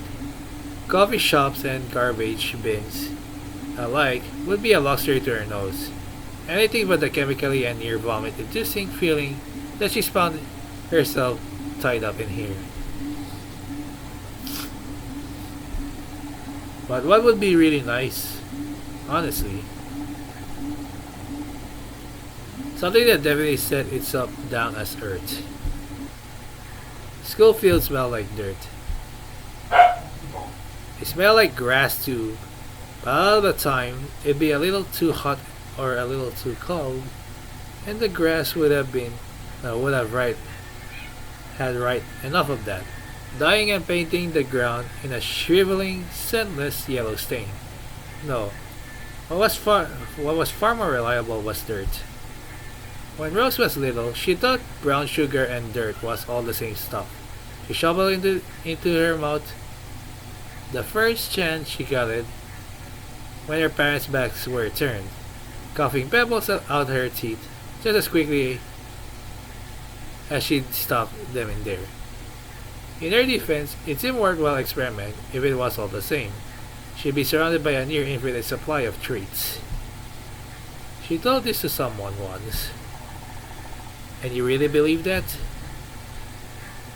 Their security cameras poisoned the field. Sure, but Rose knows the blind spots. Everyone at school knows the blind spots. That's why every other week they find used Johnnies, and there's a broken announcement over the intercom that everyone ignores. Well, not anymore, obviously. She has to raise her voice a little higher than she's comfortable with. At this time of night, it's not as if there's anyone else around to hear it, but still. Never mind. Are you ready or what? Of course, I am waiting on you after all. This person. She bites back her retort by swinging up the metal bat behind her. You seem to be really worked up. There's no need for that, you know. I'm not going to judge you purely on your ability to play baseball. You can calm down. Just throw it, okay? Daisy laughs. I'm going to throw really hard. Throw it really hard, alright? If you're not careful, it might smack you in the head. As if I ever miss. The metal bat is cool against the rapidly drying sweat on the nape of her neck. Daisy laughs, light and tinkly, and rolls her arm back to the peach. It's all familiar. Her muscles respond in a way that her mind still fumbles with automatic, trillion by countless afternoons in this exact spot. Her eyes narrow at Daisy's raised arm. Ready or not, the ball arcs through the air, a blurred streak of white against the dusky sky. It's a perfect pitch. Rose swings. It's the purest moment just before contact, where it feels like the world has held its breath. The bat connects with the ball in a solid smack. Her arms vibrate with the aftershock, and Rose can feel it all the way down to her spine. There's a split second of disoriented silence as the ball disappears into the night, before the sound of the impact against the distant chain link fence shatters the quiet. Rose drops the bat, satisfied and panting. Well, how's that? Daisy's back is turned. Their hair drips around despite the lack of breeze. Despite the darkness and distance, Rose can make out every strand. They're framed by the moon, basically spotlit by its light. Rose lets out a silent prayer of thanks to the moon. Well, I would say good job, but someone needs to get it now, right? And good luck searching for something that small in this kind of darkness. So really, all you have done is cut our play time short. Are you serious? In a real game, that'd be a home run. True enough. However, this is not a real game, so that was just kind of annoying. Daisy's back remains stern, and though Rose can make out the hint of laughter in her voice, all she can feel is tick off. Come on, are you serious? She starts running towards Daisy, feet thudding against the ground. Daisy turns and their eyes meet. In the glow of the moonlight, they're sparkling, alight with mischief.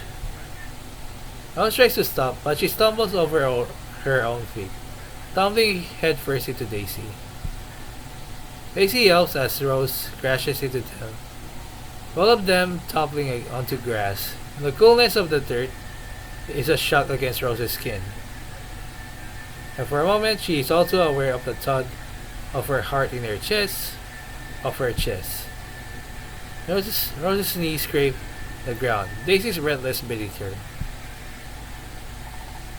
Oh, wow.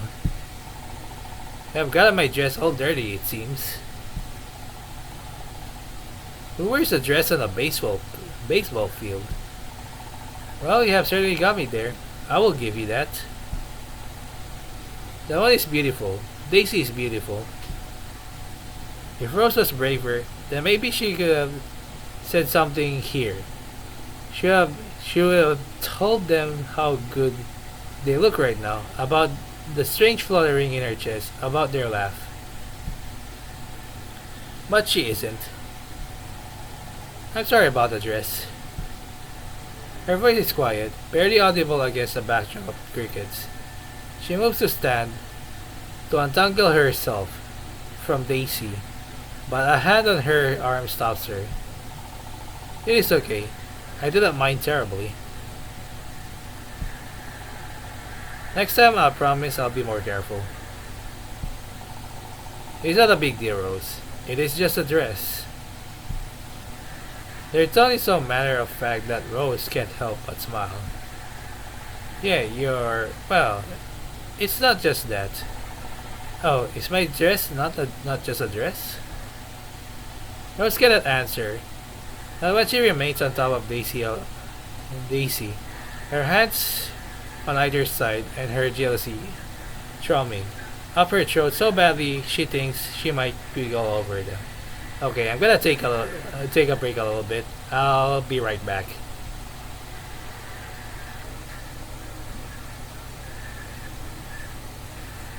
Recording. Okay, I'm back. Now let's continue.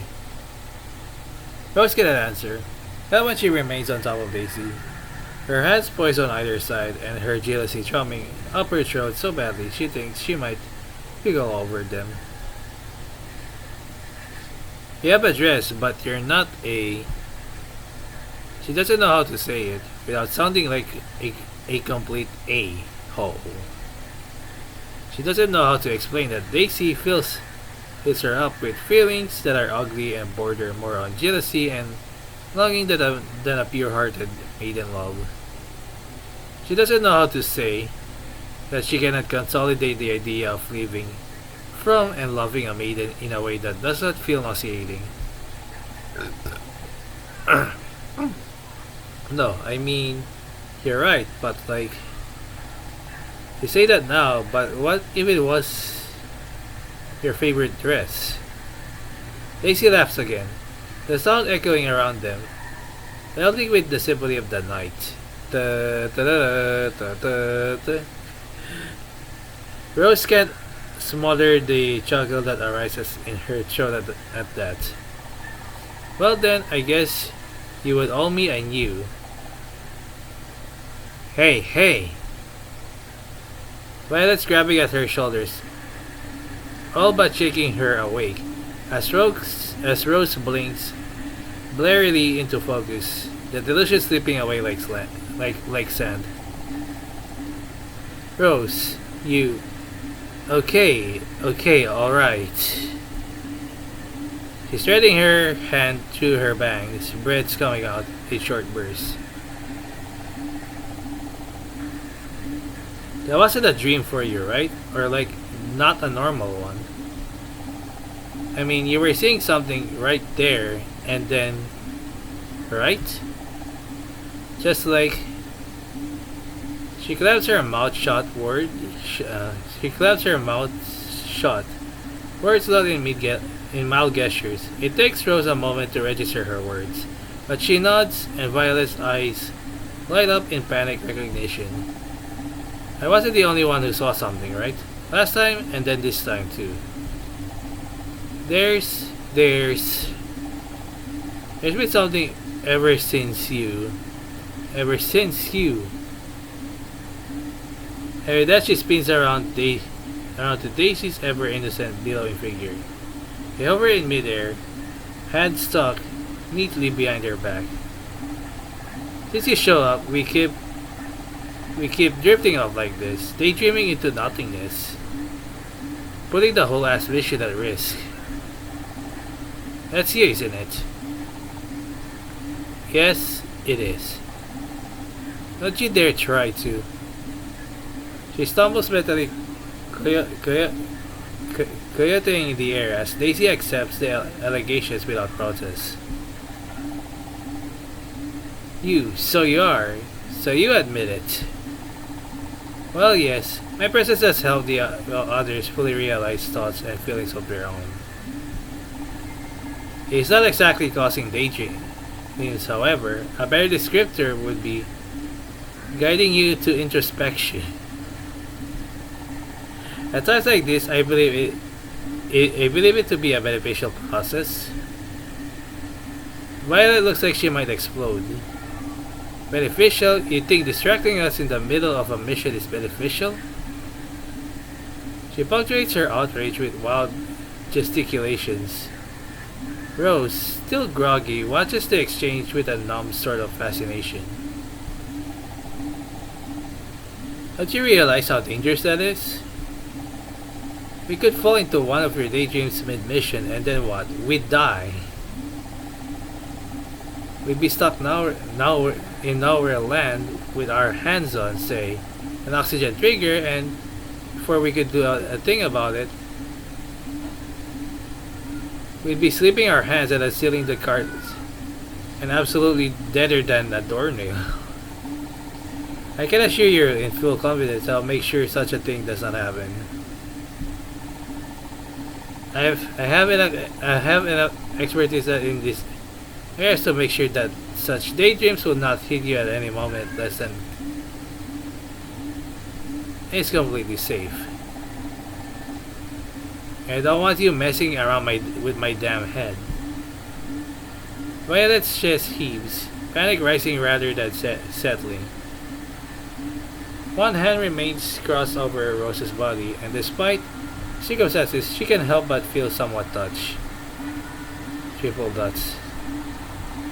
When put like that, I can understand your concern. My intention is not to disrupt, but to help. However, I can better control it, if that is what you prefer. Your admission does nothing to suit Violet. She seems almost ready to lunge at them, but Rose intercedes, placing a steadying hand on her arm. It's okay, Vi. Let's just take a breath, okay? Violet gives her a quick, searching look before letting out a long sigh, nodding. Hey, Rose, for you.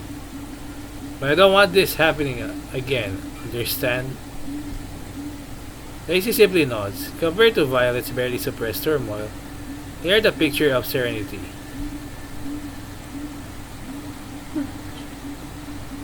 They're a little over 1,600 kilometers when the rail cart couldn't continue anymore. When the rail car can't continue anymore. A bit. My ears itch a little bit. The line it runs across has warped, not beyond recognition, but certainly beyond use. The magnetic clamp straining to gain foothold before biting the dust. It's probably best that we don't push it much further. If we do, we run the risk of not being able to start the rail cart back up again. I don't think we'd stand a chance of making it back up without it. Rose appreciates Violet's optimism that will happen.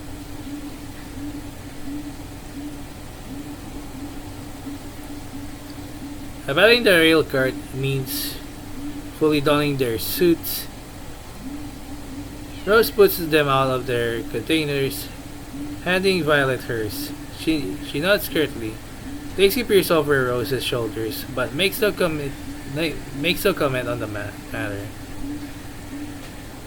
Somehow that makes Rose self-conscious. Hey, give her room.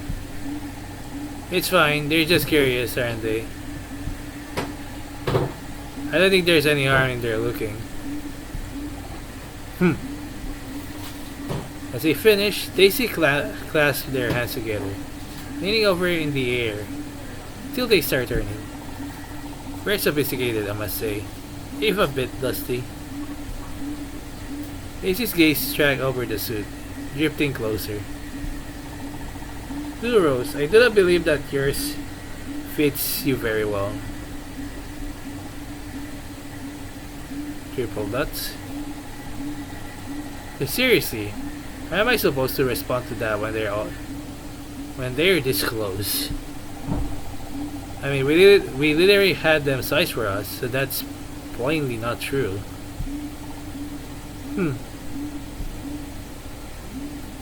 Daisy's fingers transits over the rim of Rose's outfit, then pulls away. You know better than I. Triple dots.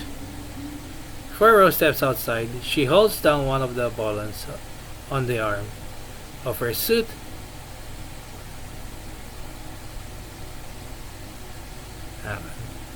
After a moment, the rockets under her feet start up. At this depth, if there isn't something holding them back from the pressure, they'd likely crumble completely under the weight of things. Ready?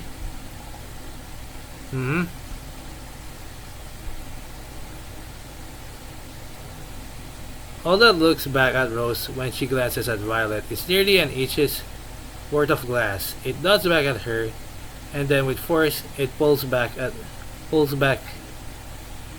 force it pulls back the door. There's a moment of resistance, a stubborn reluctance from the door before it finally gives way. With a jolt, the pressurization seal breaks. The telltale hiss of escaping air filling their ears. The rail cart gives one last heavy whir as the door grinds against it. The lunar dust that had accumulated over the passing days sweeping inside. And then the door hangs open.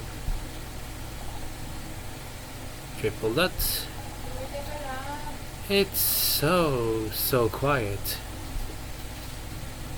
With the rail cart stopped and the heart broken, the tunnel is deafeningly silent. All that was left was a gaping maw of darkness beyond the threshold of the cart, an invitation to the unknown. Rose is reminded that she's scared. Well, off to it then. Triple dots. So she says, but she's not moving, is she? Oh. You need me to guide you too, do you not? Apologies. I should take better care to consider this sort of a thing. Daisy glances at Rose, smiles, and then floats through the exit with a gentle beacon. Rose swallows and follows a step ahead of Violet. When she looks back, Violet's already pulling herself through the door. The vanity is cloaked in darkness, marked only by the occasional flicker of damaged lights. The flashlights attached to their suits feel more like a demerit at times, illuminating fragments of shadows that only seem to further pull at Rose's imagination. Beyond a few feet in front of them, it seems to get completely swallowed whole. With their senses limited, it's hard for Rose to distinguish how narrow the tunnel actually is. All she can feel under her hand is the weave of lunar stone and wire that makes up the wall, and all she can see in front of her are the ever faint forms of Violet's suit and Daisy's silhouette. She can't even make out the presence of any echo with the suits, keeping Violet's murmured instruction close in her ear. For all she knows, the rest of the space around her could be a cavernous expanse reaching far above her. Sometimes she almost finds her leg crashing into the skeletal remains of some long-term excavation too. Violet gives her a sharper warning, and Rose's rocket will trum hoisting her higher over the object till any chance of the friction is long out of sight. With pressure as intense as this quite literally pressing in on them from all sides, a careless bump threatens to be something far more serious. The darkness certainly feels oppressive to match. Rose swallows thickly. The tunnel's failed lighting system half flickers, giving the illusion of visibility before throwing the atmosphere around them into a further opacity. Rose, how's it going? I guess it's going.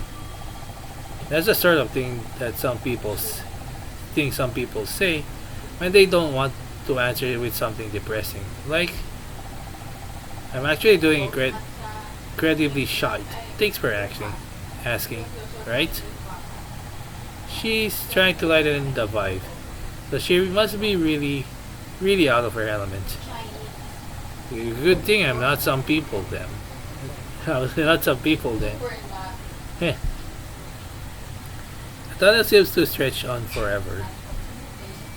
Every flicker of the light from their suits brings another wave of shadows. Oh, I almost skipped. Don't worry, I think there's no back. Be very careful. Flashing around inaudible space. Every flicker of the lights from their suit brings another wave of shadows dancing along the tunnel. Flashing quickly enough that Rose's perception of the walls around them constantly changes with the failing dimness. Rose swallows. Rose swallows. Come on. Just keep your eyes on Violet's back. Violet's back is solid after all. Rose traces from the frame of it with her eyes. Blue and firm and solid indeed. The only steady thing in her vision, really. The further they seem to go, the more alien Rose feels in space. The daisy silhouette is the only thing unaffected by the shadows. They float a few feet ahead of Violet, now guiding them deeper into the darkness. They seemingly immune to the tricks of the tunnel, moving through the oppressive quiet with an effortless grace. The lights of the tunnel twinkle in and out of view around Daisy. They are a splotch of glowing white against a night sky, in a deepness that feels absolutely and utterly surreal. They feel as if they are finally completely at home. After all, where else is a lighthouse supposed to stand than a sea? Now, more than ever, Rose feels distinctly human in a tunnel filled with machinery neglected long enough by its creators. But there is no longer any use in connecting it to any of them. Connecting it to them. It's a little bit suffocating, but there's not much about space that isn't. Violet's working hard. Rose is very proud of Rose is proud of Violet for working so hard and keeps most of her cool. If Violet wasn't there, there's no way that Rose would be. Not even a chance. They don't like girls like Rose up here that easily, to be frank. People who were smart but dream a little bit too much. People who would get too excited and make a mistake. Violet's textbook is perfect. Violet's textbook everything in a way that makes Rose starry-eyed, and if she told her that, she'd probably scoff off, but it's true. There aren't many people who could lead a group out like this after a year of drifting out in space and stay sane like that. Violet's so beyond Rose, that's probably why she has so much trouble telling her how she feels.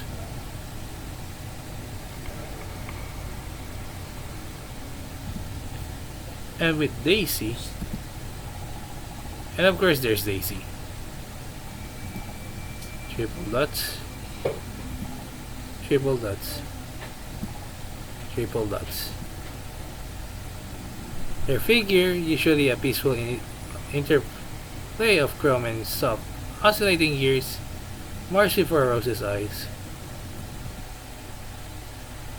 They're sitting on the school stairs, feel bare against uneven linoleum tiles. Even though it's undeniably earth, their dress remains forever floating.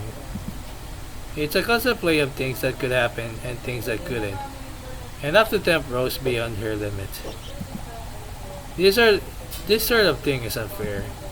Seriously, when someone looks that pretty, a thought trails off and loses itself. Really, it'd be impossible to expect not to lose it. Not when Daisy stands up, gaze long and their frame outlined by moonlight. Everything looks better in the moonlight. Rose has concluded, in the moonlight, the world transforms from stark reality to something far more romanticized, giving everything fresh ethereal glow paint. In Daisy's case, you said you had something you wanted to say to me? Oh, yeah, she did she? Sort of. Her brain skitters through thoughts as she tries to land on one that is appropriate. A question. Maybe. Are you free tonight? Huh. Yes, it is already the evening and I am right here. So you can be the one to let me know. Uh-huh. Damn. Why do you have to make it so difficult? Talking to you. I just want to get the words out already, but I can't get them. Her hands fiddle with a string-worn friendship bracelet, the kind that you can either make yourself or buy overpriced on the web. Her heart is in her throat. She doesn't exactly know what she wants to say, if she's being honest with herself. It's alright, I think I understand. You do? Rose. I see you enough to understand some things about you. You'll be a little silly to not when you spend so much time with a classmate. Oh, that makes this easier then, I think. Daisy smiles. It's because I am like this, right? Right? Daisy gestures at themselves. Rose's brain short circuits. Uh-huh. Rose. Sort of person that I am. I do not want to impose my observations upon you, particularly when you are not entirely certain of them yourself. I wanted to offer my advice. But I know how you look at me. Shock. Suddenly the atmosphere is terrifying. Rose can feel every hair on her leg stand on end. Daisy takes a step forward. I know that I make you jealous, right? I know that I make you want something you do not think you can have, right? I know that I make you want to be me, right? I know those things, Rose. Triple dots. If I am wrong, all you have to do is tell me. I don't mind. I think I would like it better, actually. For your sake, because it would be really sad if what I thought was true. Not because it is not a beautiful thing, but the way you cannot embrace it. It sounds rather painful, Rose. Triple dots.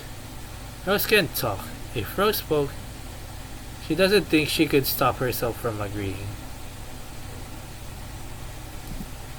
But that's insane, right? To want something from an AI?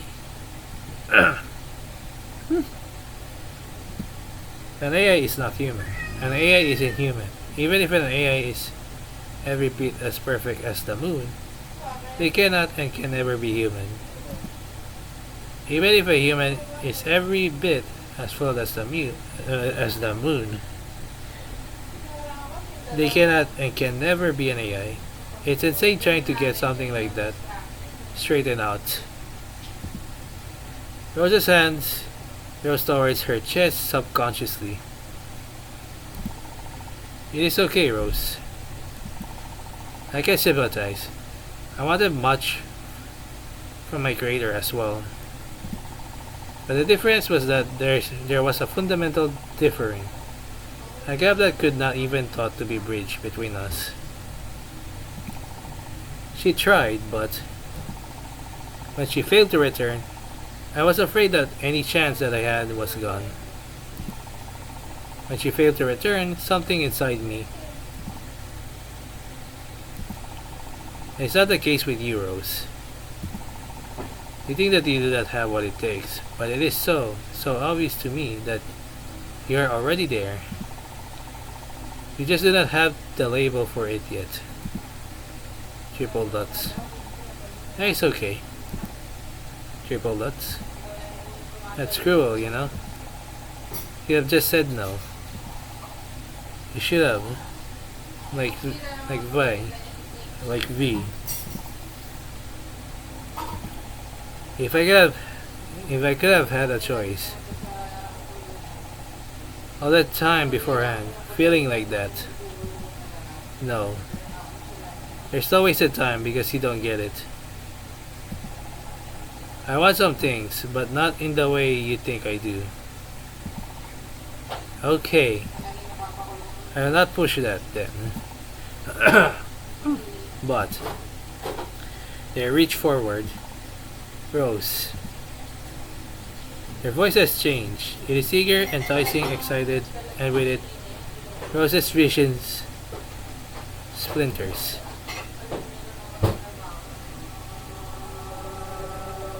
It does not shatter, but rather split into infinitesimal shards. Rose blinks and the shards flutter, winking in the celestial glow.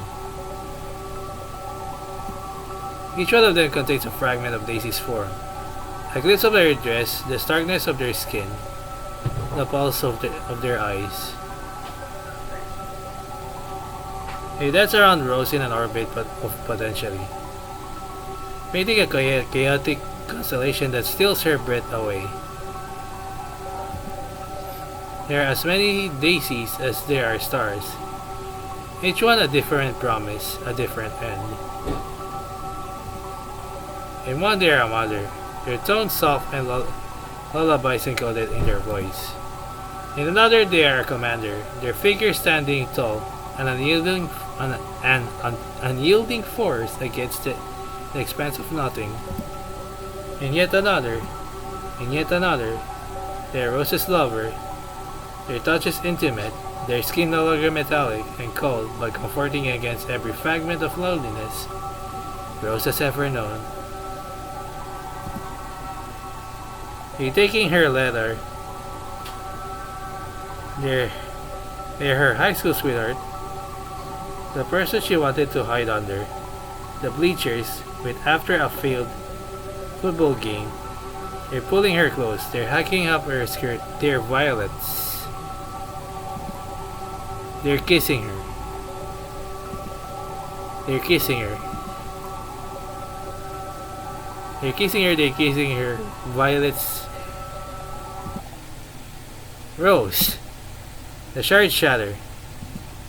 The illusion breaks and Rose can hear her breathe again. Her breath fogs against the glass, hot and heavy and near suffocating. If she had more of a presence around her, maybe she'd be embarrassed about it. All it does now, though, is block her vision. Daisy! Violet's voice is an octave higher than usual, making it through Rose's earpiece. A clear indicator that she's, at the very least, not having a good time. Which is frankly silly because the glass clears. Daisy's holding her helmet by the sides, her hands gently cupping at the back of her head. Her lips are planted lightly on her frame, on the frame, granting Rose's chase kiss. Rose doesn't move. Why would she want to move? Daisy, get the freak away from her right now. With a final lingering touch, Daisy pulls away, their hands retracting from the helmet to rest against their own form. Their gaze, soft and steady, remains on Rose. Apologies if my actions were misinterpreted. I only wish to offer comfort. Violet pushes past them and obediently. Daisy makes way. She gives up to Rose, hands fiercely. Gaze narrowed as she gives Rose a once over and then a firm pat on the shoulders. Seriously, what the hell? What the actual hell? Are you okay? Did you? Violet lips clamped shut. This close, Rose can see past the helmet, glassy sheen, and through to her eyes. They're wide. You're fine. That was incredibly weird, but you're okay. Daisy, you freaking promised that you'd be better about this, and look what you did. She's losing her damn mind in a suit. In the tunnel, one wrong move and she could... See how this is a problem, right? I can't even pretend this is beneficial. She rubs down Rose's helmet as if to remove any traces of Daisy's touch. Under the moon's pressure, the palms of her hands almost hurt. If this was any other time, any other place, any other moment, Rose would be losing her damn mind. Would be losing her mind over this. Gently, Rose tugs back. I'm fine. Don't worry about me. The words leave her mouth, and maybe she doesn't really mean them, but she doesn't not mean them either. Violet looks at her with such an absolutely stunned expression that she regrets them more than immediately. But she said them. She can't just not double down. But that was... Seriously, Violet, it was kind of strange, yeah, but there's no need to be all up in arms.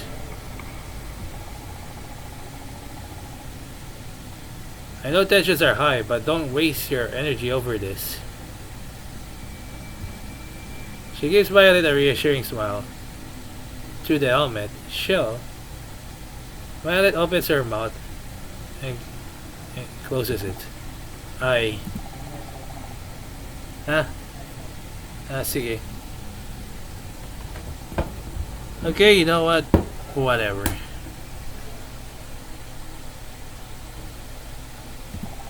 Sorry for caring, I guess. Hey, you know, that's not... Whatever, if you want to suck face with a sci-fi ass... Be my guest. See if I care. I'll be busy saving our lives in the meantime. Any potential fighting words are drowned out by the bile that rises in her throat as Violet twists away. Heading through the path, head with newfound determination.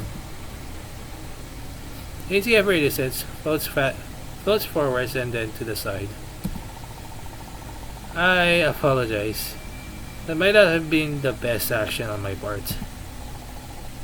No, it's fine. Her hand opens and closes, the tips of her glove brushing against her own suit. The path to the core is lighter. Nurse is no longer fumbling through the grip. Every two motions, Violet's instruction coming in faster and shorter blanks as she too realizes how close they are. When Rose cranes her neck, she can see the chip plates give way to expose and call for war. Be careful, that stuff's not safe. Yeah, obviously. She bites back snide remarks in favor of wonder as the light really starts to break through. In the long time since she's put 2 feet on actual solid ground, Rose has experienced nothing but the weightlessness of space. Moving around with no real ability to set yourself down beyond forcing yourself certainly creates a feeling of, well, drifting that she'd long grown almost overly used to. As the light scatters through the tunnel leading up to the core, the pressure Rose slowly feels mounting up begins pounding on her in full force. It's as though her suit has suddenly remembered it has weight, her body becoming a heavy anchor that pulls her down, then up, then forward. Each attempted step forward feels like she's actually walking again, through a pool of dense, invisible liquid, her legs straining under the force of it all. It's an alien sensation, one she hasn't felt in so long that it's almost as if she's forgotten how to move. Rose? Violet's voice rings over clear in her earpiece, a beacon amidst the pressurizing silence that's slowly eating into her mind. Take it slow. Don't push yourself. Yeah. Her acknowledgement is strained, caught somewhere between a gasp and a grunt as she hauls herself forward, the ever-intensifying light drawing her in like a moth to a flame. She's never actually been to the moon's core, obviously. The job of the maintenance worker is to monitor not the heart itself but the system relying on it. Shooting only cursory glances at the frame should they to call a specialist at some point or other. And the result of centuries' worth of genius had long proven itself stable, and so after its initial placement, everyone found bigger problems to worry about. It's like how you don't think about the air you breathe on Earth, or how the sun sets at night. You just live with it, supported by it all. It's been there, and it's been there since forever, or a few decades in the heart's case, but that's all the same when you're barely a few decades old yourself. The light years breaking through the pieces of debris with long and scratchy fingers. It's not harmful by any means, but it hurts after hours and hours of slowly plodding through the eye-squinting darkness. Careful! Violet's voice is sharp as enough to cause Rose to pull back as a particularly large slice of sheet metal, nearly twice her height, comes warbling past. It drifts to the space before colliding with a much smaller piece of lunar rock. Then, as if in some sort of cartoon, it crunches in on itself from the back to the front. How a spear far more than a sheet, it slowly continues its trek by somersaulting past. Rose swallows. You talk about pressure, right? Not now, Rose. Triple dot. Violet's voice is as tense as always, and as Rose pushes forward, she's all too painfully aware of what that means. Her own stutters come not from nervousness, though she finds that in bucket loads, but the strain she finds in her throat. In her throat, in her legs, in her head. The suit is not hurting her exactly, it simply restricts her even more so than before. Rose takes a deep breath, and it scares her to realize that it's staring to hurt in a way that isn't just she's tired. She's tired. I can't. It's not that she can't move per se, but it's much harder than it was even before. Her arms stick against inside of her suit, trapped and sickly feeling against their bulkiness. But was once an at least semi-natural movement now feels as if she was pushing concrete to move a finger. Even her tongue feels heavy in her mouth, a notable effort to form words. Violet, though more free in her movements, doesn't seem unaffected by any means. The suits are just pressurizing. They've crossed a certain threshold, so they're taking further effect. It's a bit much, but nothing we can handle. Rose can hear how forced her smile is, even if she can't see it. Triple dots. Yeah.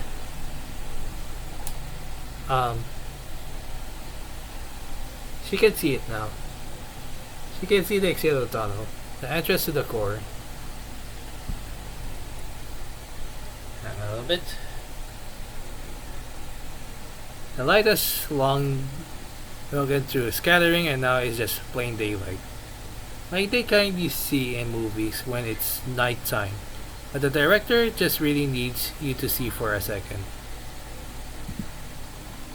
Every piece of metal and plastic is outlined for them, in perfect, painful clarity. And around the bend, well, Rose can see around the bend, but she can see that there isn't around the bend. The track comes to an end, one half of the track firmly on the ground while the other stretches and twirls up into the air around the bend to the core's entrance. It flies a mere 2 yards from Rose, reaching away towards the ever-elusive core. At this site, as the tunnel drops down and then out to the core, they need to float across. This is not a terribly hard thing, particularly in space, and Daisy makes their way across without issue. Hands leads out to either side. Violet is quick to follow, sailing out across the way before catching herself out on the track. Her legs jerk out behind her before settling down smoothly. She swung just out of view. Rose. Rose can find within herself to move. She can reach out a bit, but the pressure holds her tightly, not so much creating her as much as it does remind her of every inch of her traitorous body. I don't think I can handle this one. She chokes it out, and she can't even finish the sentence before Violet looks back. It's okay. It's okay. It's a bit of a jump. Just try and push yourself on the side, okay? I'll handle the rest. Okay. And deeply. Rose grips the wall behind her fervently. She bites her lip, pushes forward. Oh, wait. Hey, it's okay. I've got you.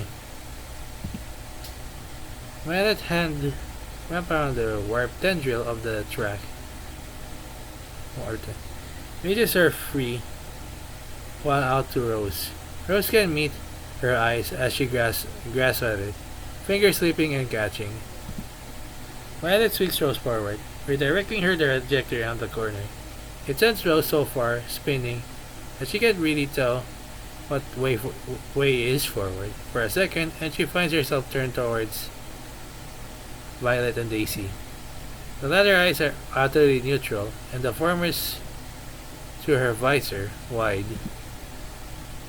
Violet pops her lips. Huh.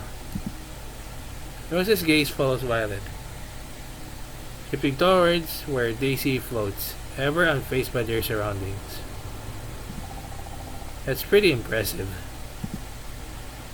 The word seems far too small to encapsulate the overwhelming awe that the scene instills, because right there, within the celestial bones of the moon, nestled in its very core, resides the heart. An intricate web of crisscrossing metal pathways, useful on Earth, but pointless here, led Rose's gaze to it in their wiry and skeletal elegance. The labyrinthine constructs curve and intersect with each other, creating an impression of an infinitely complex vascular system. A pulsating network of veins, arteries, all constructed from the very narrow of the moon's metallic body, reaching out towards the core. Each pathway is adorned with countless bars that snake their way across the surface, a vast network of neural connections. They twist and twirl around the metallic arteries, akin to ivy suffocating the sturdy oak.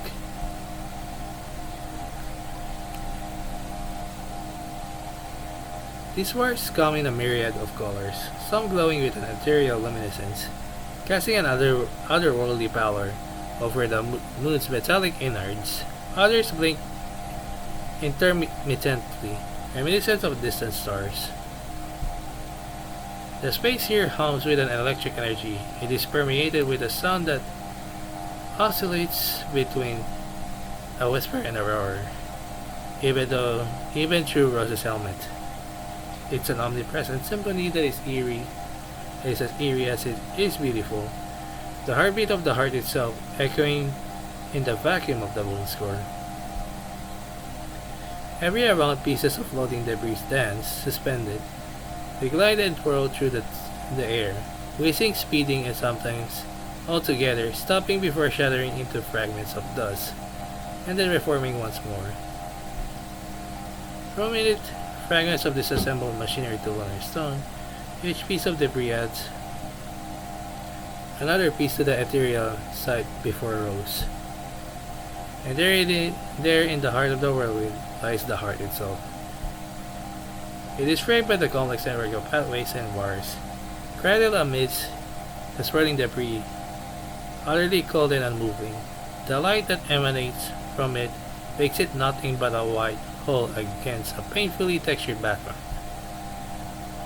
as if someone had taken a photo and punched it through, or put a scrap of paper over a picture.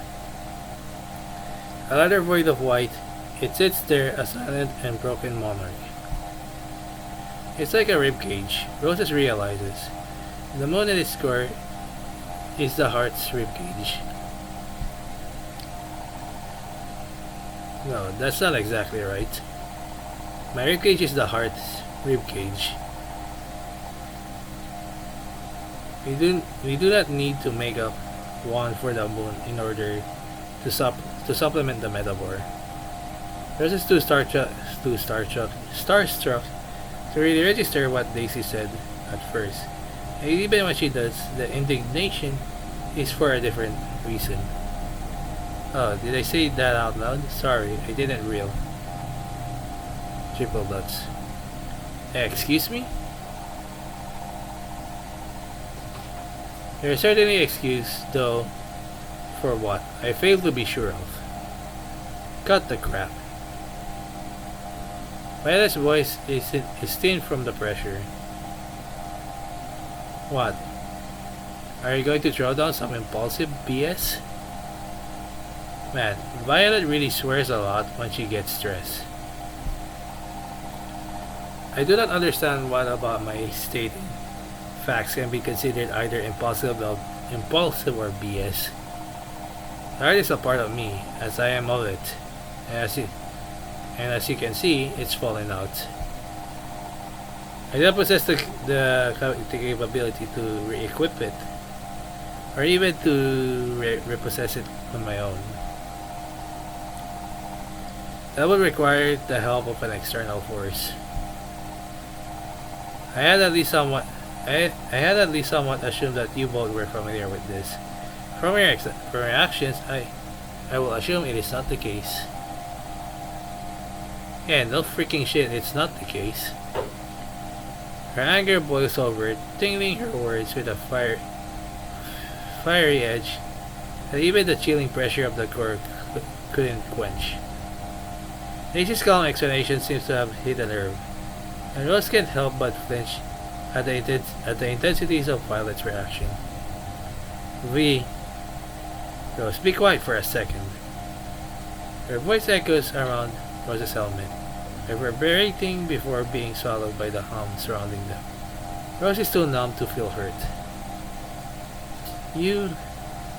Okay, alright. Just not that it matters much anymore, but relay this stuff faster to us, alright?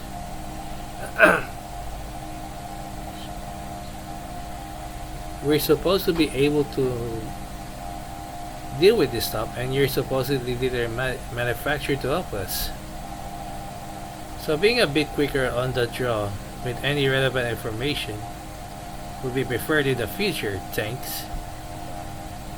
Triple dots. I understand. I apologize sincerely. The wood presses down and around the nose. Rose.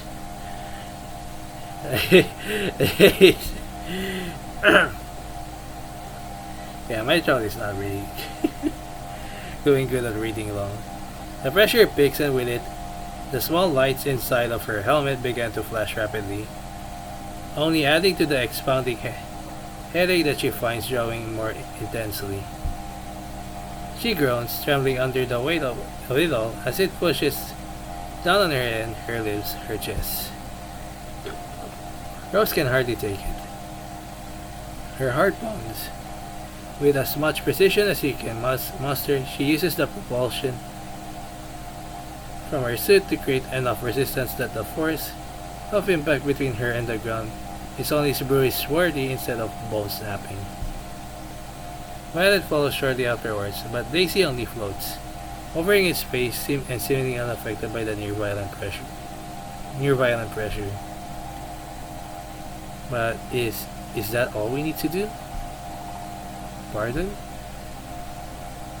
Violet's hand pulls down at her helmet, exhaling sharply through her teeth. Grab the heart and stop it in your chest. Is that what we're expected to do? can't be that sickeningly simple of a solution. If you were to generate the process down to 2 steps, then yes. Those are probably the two I would go with myself as well. I hope the potential and obvious complications in the matter are obvious to you.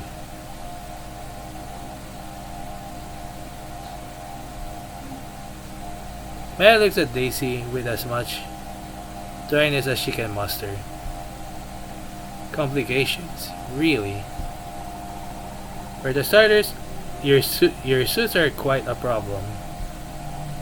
Huh? Daisy spreads their hands out to the side. You have been feeling it, have you not? How your suits reacted to this environment? Unable to properly sustain themselves in motions, your suits uphold a unique characterization system that ultimately results in your ability to move to any meaningful extent. Even with pressurized thrusters, you cannot hover more than a few feet up off the ground before your suits, unable to withstand meteor pressure, began forcing you back down. And if you resist, the pressure system will likely short circuit, leading to overheating, power failure, and melting off. Okay, I get it. So can we even? So is it even possible? We can get up there, and we can get up there. Did you make this whole damn trek to the core for nothing? To stop at the heart's finish line? Is that what you're telling me? Her breath is still dangerously thin. Hips to the helmet speakers. Nose can feel the ground, already unfamiliar under her feet, spin in an upheave. No, that's not what I'm saying at all. And stop and heave and spin and stop.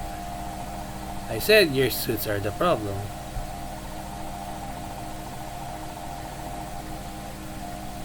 At this depth, at this very core, your suit struggles to begin to understand how to act. You two are maintenance workers tasked with tending to the satellite and any minor hiccups it may encounter. When it comes to dealing with a highly specialized environment, you, or rather your suits, are simply incapable of such a feat. Violet's arm does a whole length twitch. So our suits are the problem. Alright. What do you propose then? That we take them off? I would like to put the motion forward, yes. It's a proposition so ridiculous it doesn't even register in Rose's head. Ha! Triple dots. So anyway, if we don't have any actual solutions, I think we should... Taking off your suits is an actual solution. In space? Taking off your suit in space? In actual? For real? God, that space? Huh.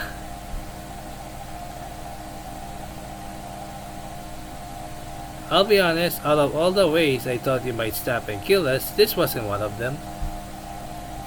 I think it's just something a little less mind-numbingly stupid. At the very freaking least. I would not think to kill either of you in a scenario. Rest assured this solution is fairly feasible.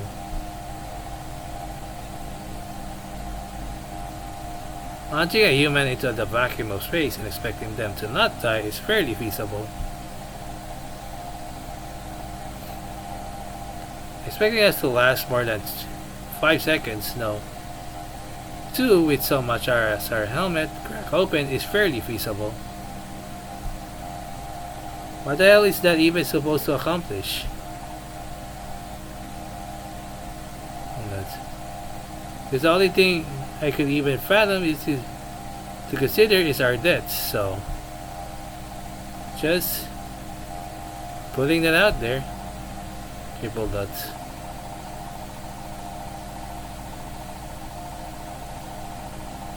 And make a mechanism that allows for your protection by diluting the space around you, protecting you from cosmic radiation and centering what little oxygen is in the air to surround and keep you alive. And my creator still visited, it was an effective way of. My creator visited, alright. You know, neither of us even knew you existed before a few days ago. We didn't hear so much as a hint of you from Nova when on Earth. Even if we're not core mechanics, it's a little strange there wasn't even a whiff of research pertaining to your creation. Triple dots. If you don't believe me, I cannot blame you. Must sound absurd to you. Yeah, that's the understatement of the century. He scoffs and turns away. Whatever, you're no help. Rose, let's discuss this somewhere else. Triple dots. Rose? Rose is looking at Daisy. Daisy's everything unknown to her. Obviously that's scary. It's like the first time she's tried learning another language and everything was dizzy and nonsense. Organized in such a way that frustrated her, but no one else in the room. Everyone else seemed to know better. Daisy doesn't seem to know better. They're dangling some sort of learning experience that Rose needs to work painstakingly forward for some craft to master. They just seem able to offer something to Rose. I'll do it. Triple dots. Triple dots. Silence hides behind static. I can do it. Rose. But you need to promise me.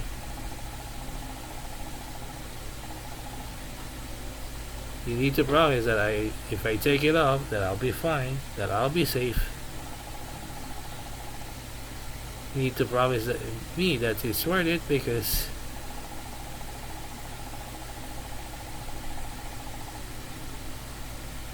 if it's not and I like it and I need to put this damn suit back on, I need to go back, I won't be able to take it.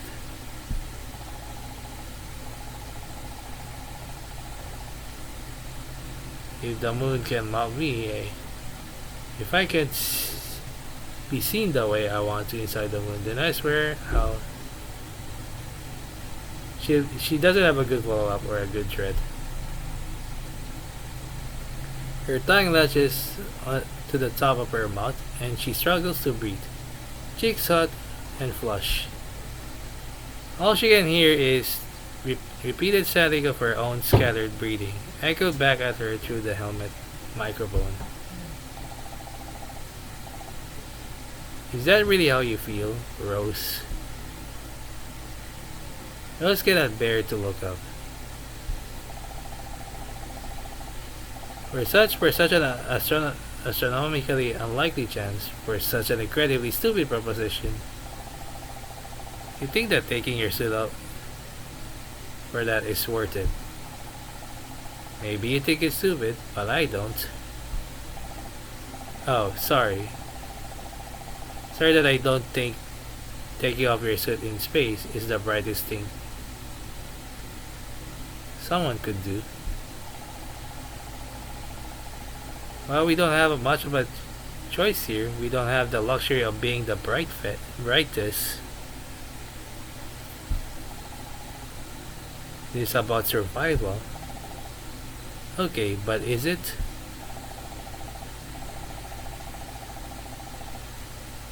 Is that all your choice is based off? Because you really think that this is the most survivable option? Triple dots. Triple dots. Triple dots. Rose. Rose, this is literally freaking suicide. You can't just jump on first up possible. No. I'm not going to even call it that. You can't jump on the first stupid idea that falls into your lap. Do you have a better solution? We can barely stand. We can pull ourselves up. On what?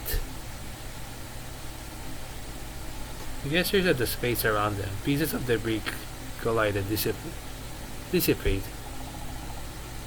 Our hopes and dreams? There's nothing solid here except the ground, or we can very well go tearing that up without it combusting, or us combusting, or... Okay, so if that doesn't work, we'll try something else. A freaking taking off your helmet? Seriously? I know you're head over heels for Daisy, but... V, I like you. I've always liked you, V. Daisy is Daisy, but the reason I've drawn to them isn't the reason that you think.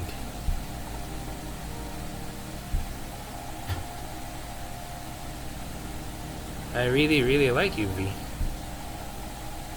Sorry if that's too much, by the way. I know you caught me off when I tried to saying it before, so it's selfish of me to say it now, probably, but... I guess I just wanted to get it out. And now I have, so... Violet doesn't say anything. Rose can't even see Violet's face. Not through her helmet sheen. So that's that then. You'll be alright, okay? I'll see you in a few. People dots. Rose lets herself to be pulled away from the platform that she has been standing on with Violet. Under the infinite pressure of the core, she finds her legs shake. It's like she's trying to jump on Earth but forcing herself to stay up in the air with the sheer willpower of her mind alone, and it actually somewhat works. Daisy helps. They reach their hands out to Rose, and she can grip. Violet's fingers brush at the elbow of her suit, and she startles. Don't. Rose stops. Violet's at the edge of the platform, heaving over the edge of it. Seriously, you're right, that's so selfish of you, just... saying you like me like that and then forcing me to watch you do something like this? So cruel. That's so cruel, it's insane. You can't just... I'm sorry, my voice is really like... just absolutely... My throat is not really going. Being up here with you, I don't think there's anyone else I'd rather be trapped up here with. So if you do this, Violet has hands grasp out at Rose's arm, but she stumbles, bouncing off the ground with a sickening thud that Rose can hear even through her helmet. She nearly goes back, then Violet's straining against the pressure, and Rose knows that she can go help her up, but she doesn't think she could turn back. If that were the case, Rose. Just like that, Rose's gaze is drawn away and back towards Daisy. The static in her ears grows with each passing moment. All it does is make Violet grow quieter and quieter in the background. I promise. So, are you ready? Yeah. Alright. This will be a bit of myself for you. I hope it is a pleasant feeling. Daisy hands, Daisy's hand covers Rose. The grip is gentle and cool to touch, even from under the suit. Sensation spreads and Rose leans into the touch. It's like when you step into the shower. First you test out the water with your hand, and it's kind of cold, and a little unappealing because it's so unlike the rest of your bathroom. When your hand is cleaner, you still need to double douse the rest of your body with the water, and then you need to scrub it clean with soap such yourself, but it spreads quickly all the way from the tip of her fingers to the end of her toes and the top of her head, all in one fell swoop that makes her eyelashes flutter and her breath catch. Okay, that's what I wanted, I think. He's barely teasing at it. He's barely able to grasp what it is. Daisy is giving her. To fathom that it's okay for her to enjoy a feeling like this. That her body can be something that can feel this nice. That the body that is her own can be something that feels this safe. Daisy draws back and the intensity of the sensation fades, but it does not leave. Alright, you should be protected now. Next part you need to do yourself, I can't help but. No, it's okay. I've got it. Daisy's smile remains as she pulls away, hovering just a few feet from Rose. Rose's hands settle on her either side of the helmet. She breathes in deeply, then, please. Rose looks back. Violet remains stumbled and falling. Pressure too much, even for whatever semblance of adrenaline is surely coursing through her veins right now. Rose, don't do this, please. She rolled nuts. It's spoken from her throat, and Rose can fully hear her gaze away from Violet's form at that point. Not when she's half parallel to the ground. Elbow scraping her up as she makes eye contact with Rose. Two sets of glass and several yards of empty space. Void separate them. Rose has never seen her face this desperate. She cannot answer. Rose, we don't know what's going to happen. Not it's stupid. Not you'll die. No, Violet's final plea was we don't know. To be fair, Rose didn't know. She didn't know entirely why she agreed to this, and she didn't know for certain if she would survive. Well, this would certainly be in the top 5 dumbest ways to die. If someone on Earth caught wind of all this and decided to make a list. Rose swallows. Yeah, it's kind of scary. I don't want to do it, so I'll just do it while I'm scared. Violet's poise. Picture the microphone, static feeling every inch of space in the helmet. Rose, don't. Don't you dare. A soft hiss of air escaping fills the helmet as Rose takes it off. Rose can't hear Violet anymore. It sounded like it was something that they needed reminding of. If you're exposed to space, you're dead. That sort of thing was common knowledge, like how swallowing the ocean would cause you to drown. It wasn't something they drill into you by the time you got to training, because chances were, if you needed a reminder at this point, probably were suited for the program anyway. Very vividly though, Rose remembers an article she'd scrolled through once a day, and I've recapped the process quite succinctly. I think by the first second. In an instant, your blood starts to froth while your skin starts to crystallize. The air in your lungs is violently expelled. Your vision is blurry at first, All that registers as she blinks rapidly is the cold feeling on her cheeks. It's like in the movies. When there's an explosion, everything's quiet and out of the way.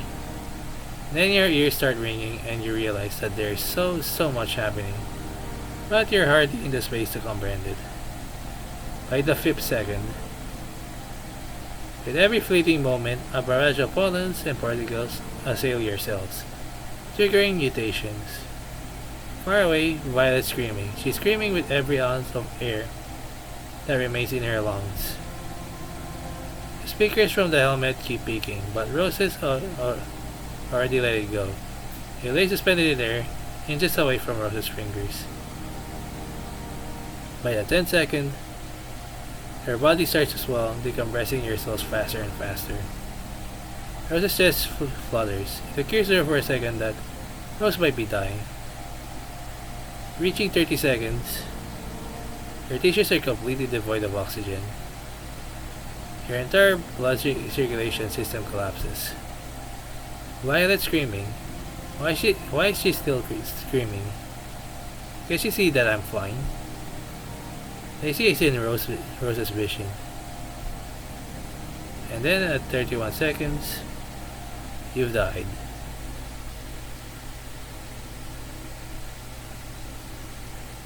Rose gasps for air. She gets it. It's a little bit thicker and damper than what she used to, like humidity on the hottest day of the year, but it's rare that someone feels far less suffocating than whatever remained in the center of her suit. She breathes in deeply, and she actually, breathes. When your helmet is off, the rest of it should be easy. Lizzie's voice is clearer than she'd ever heard it. Not banging around in the middle of a tin can, not echoing static throughout her helmet, but clear and true to her skull. It's the kindest and sweetest thing Rose has ever heard. The rest of it. Rose nods tentatively.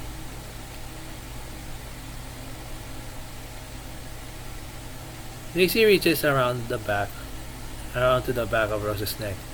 The coolness of it seeps through the back of Rose's skull, and with a soft click, she feels it fall away. It pulls out the rest of the suit, a melting feeling that sucks downwards with an audible noise.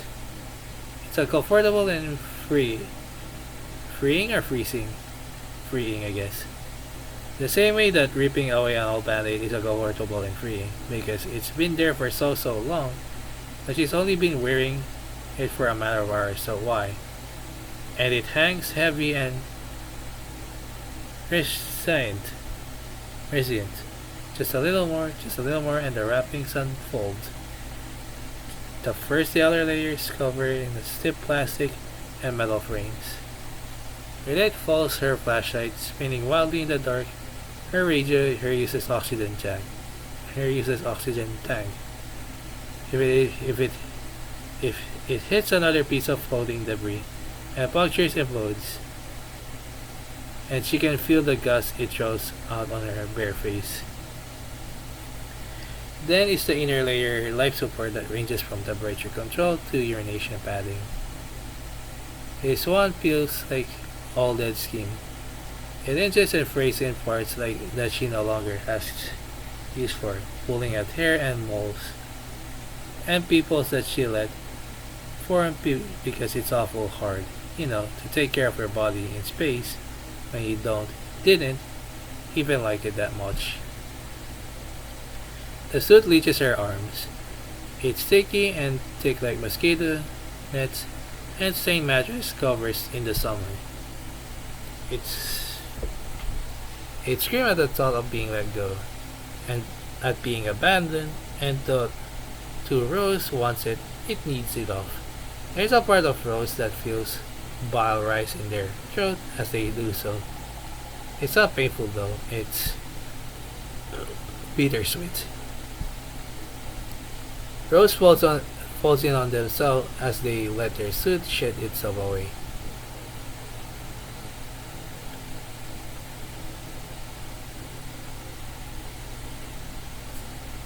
There's no wind in space.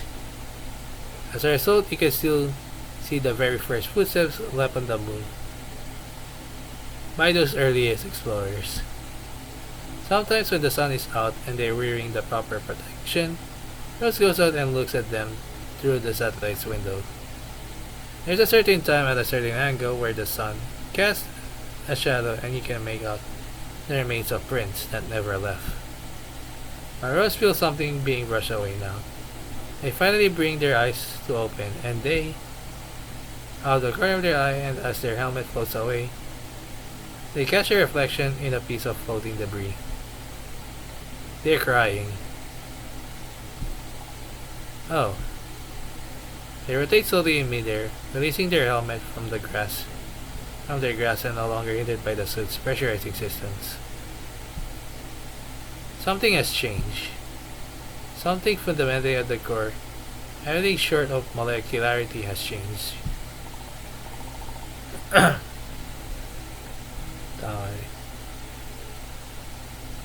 Okay.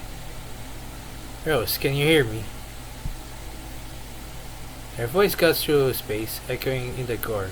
It's odd hearing their voice unrestricted by the railcar's shell or the helmet speakers.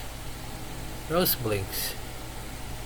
Their eyes are still teary, and they don't think anything of it till they realize that their tears are tracking straight down their face. Rose? Rose turns. Space is something that's been always and fundamentally described as something cold. Forget oxygen. There was hardly anything at all between the solid masses floating inside it, and saying it was freezing was the understatement of a century. But to Rose, as they face Stacy, it feels hot and warm, and sticky. It wasn't unpleasant by any means, even if it was strange. It was the sort of heat you felt when you stay on a metal roof on the hottest of summer evenings, palms sweaty and air humid. Rose, you feel better, right? Their hands rest at Rose's waist, hovering slightly before passing onto their chest. Thanks. Well, that's alright then. Not during the moment, but there is work to be done, is there not? Rose nods tersely, gaze tracking as they glance towards the heart.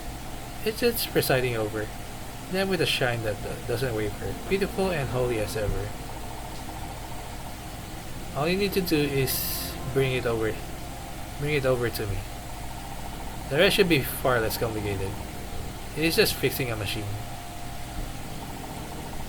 And you are good with your hands. Rose feels their face flush as they nod again. It's simple, tripping out to the heart. It isn't far. Rose crosses the distance in less than 10 seconds, and they aren't particularly rushing. They pass by chunks of the broken railing and lunar rock with ease, occasionally pushing by something before it disintegrates to dust behind them. And all too quickly, they reach the heart. Up close, the heart is still beautiful. Wires and plates cover its surface like sinew. The pieces entwine, as if they were something natural. With its glow no longer obscuring its edges, it reveals itself as small.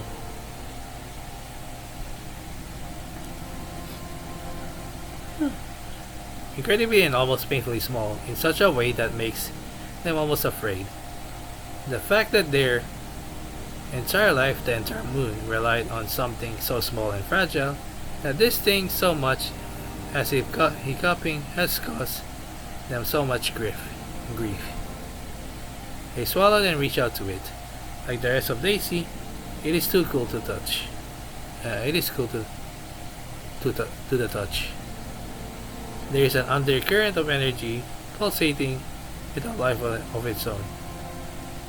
They can feel every rivet in its patchwork of a cover, a skilled work of aluminum, titanium, and steel. As they brush their hands over it, They can make out the familiar Nova logo on its edge. The familiar beat that they had long used to rock themselves to sleep returns with such gratifying relief that gentle, kind exhaustion washes over them for a moment, and if they could, they would let themselves fall asleep, right here and now. This close they can see the problem. The horse exuded from it have snapped, though not have brain. Drops of fluids leaking out in dribbles before falling back upwards. When Rose lets it touch them, it stings gently. They need to untangle it. It's much plainly obvious. A thing can be returned if it's not first untrapped. With every sense buzzing at their fingertips, Rose begins. Each motion is deliberate and measured. Their fingers navigate the web of wires with the precision a seasoned surgeon, fingers moving dexterously without the cumbersome cover of their suit. Oh god. I already drink. My throat still kinda sucks. They work by feel more than sight. Each switch and tug telling them about the wire's condition, its purpose, its place in its beautiful and terrifying tapestry of the heart. It is by no means easy. They pinch a little bit too hard on the end of the wire and the tip crumbles underneath their grasp, not into the dust. They freeze wordless for a moment as they watch the wire. And shaking their head, they return to their work. Only for another fragment of wire to fall away from their grasp, floating off of the heart and into the core around them. Moments ago, when they had begun to pinch down, there hadn't even been a wire between their fingers. Shite. The calm that had been so prevalent in their head only moments beforehand goes crashing away. The heart's overwhelming peaceful presence push away for fear. It vibrates amidst the pressure as they try to clear away the wires in front of them, no longer held still from its self-containment. An attempt Rose makes to hold it still resulting in it slowing down certainly, but attempting to tread through the wires at the same time causes more and more pieces to fall away. Their handshake. Come on, not now. Panic begins to form in their chests. Tight and traitorous. The task they had started with so much confidence now looms in as the arduous impossibility that is. Even with Daisy's protection, they can feel their breath running short. Really? After all of this? It comes down to something as simple as I can't hold it still. The heart blurs in front of their eyes. Though whether it's due to their own vision or the rapidly increasing velocity of the heart, they can't quite tell. It's humiliating. It's really, really humiliating. I've got it. When that hand cuts into their vision, clean and clear. For a moment, Rose can't register it. You just need someone to hold it steady, right? Forget it. This is a time for a Q&A. Violet is behind them, besides them. Her form absent of any suit, races against their own. Her hair trails out behind her and Rose can't help but stare. She's almost there. She is almost the same in the way. The pictures you look for the same for the first time after you take them are almost the same. There's a certain feeling to her nose, to her lashes, to the way she creeps into the heart. It's more tender and awkward than the violet that Rose has known before this. Triple dots. Please, just hurry up and don't look at me too long. I'm going to lose my nerve otherwise.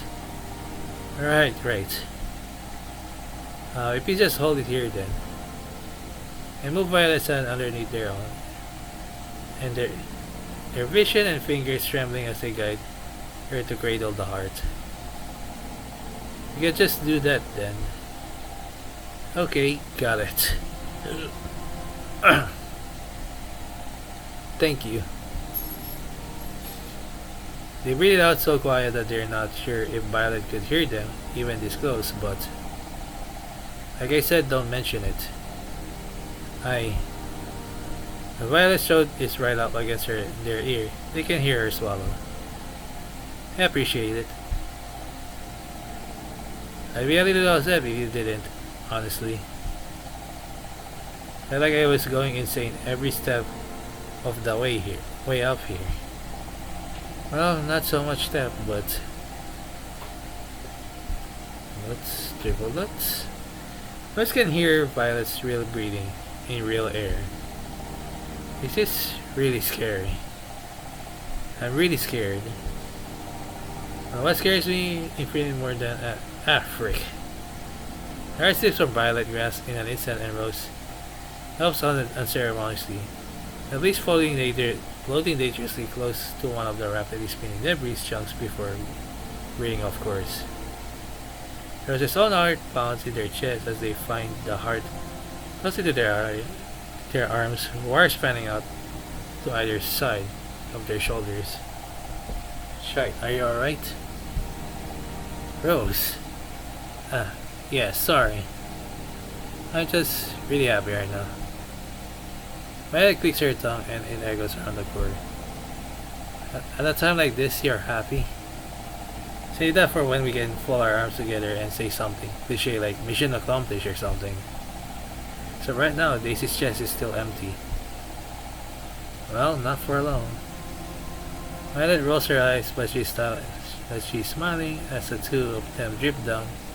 Down is to where Daisy sits atop one of the railings, legs swinging idly as if they had not care in the world.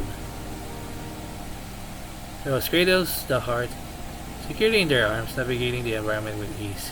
Despite their familiarity with the space, their movements are precise. If they had been practicing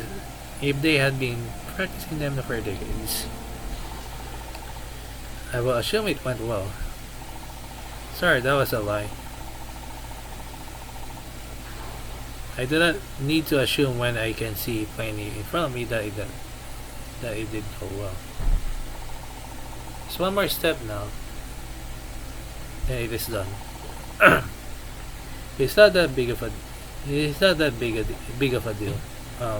Well, I mean, if I mess up, we're all dead, so. But you will not. You're a mechanic. The other fate that Daisy has in them is, well, heartwarming.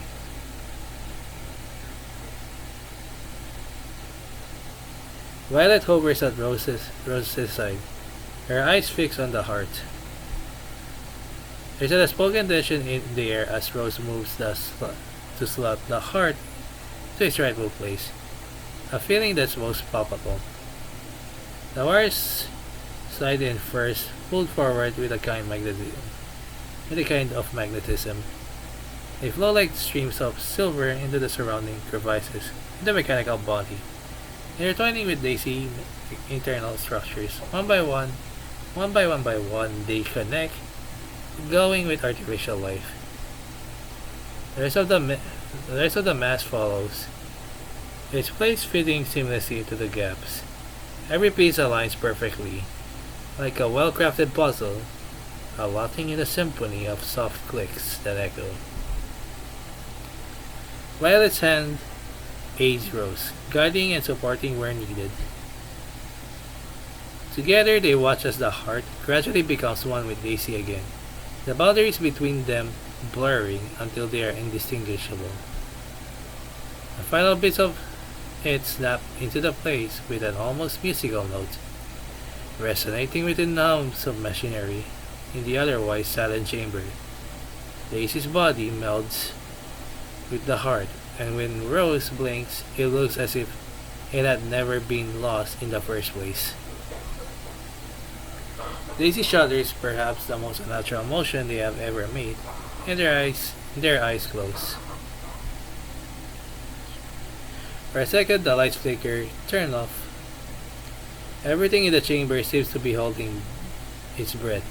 Rose and Violet exchange a glance of mixed relief and apprehension, and though as, in, as though an unseen conductor has raised their baton, their sympathy of life begins. One by one, the system come back online. The quiet hum of electricity surging through the dermal circuits fills the room, a soft whisper promising the storm to come. The wires previously limp and are devoid of energy spring back to life. Sparks of electricity dance along their lengths, illuminating the chamber with an almost ethereal glow. I think this is the only one I'll be reading now. If everything else was long, then yeah. But still depends. The color returns vibrant and pulsating, breathing life back into mechanical veins. The wires flex and twist, a serpentine dance of energy, a visual testament of vital force flowing through them once again. The entire core itself begins to glow, the heart in Daisy's chest radiating a warm, pulsating light that swells with every passing second. It's a miniature sun bird with the chest of a machine, a beacon of light amidst the rest of this landscape. Its glows ebbs and flow in the beat that Rose has grown so familiar with and missed so dearly. The hum grows louder, resonating throughout the chamber, filling the silence with promise of life, and then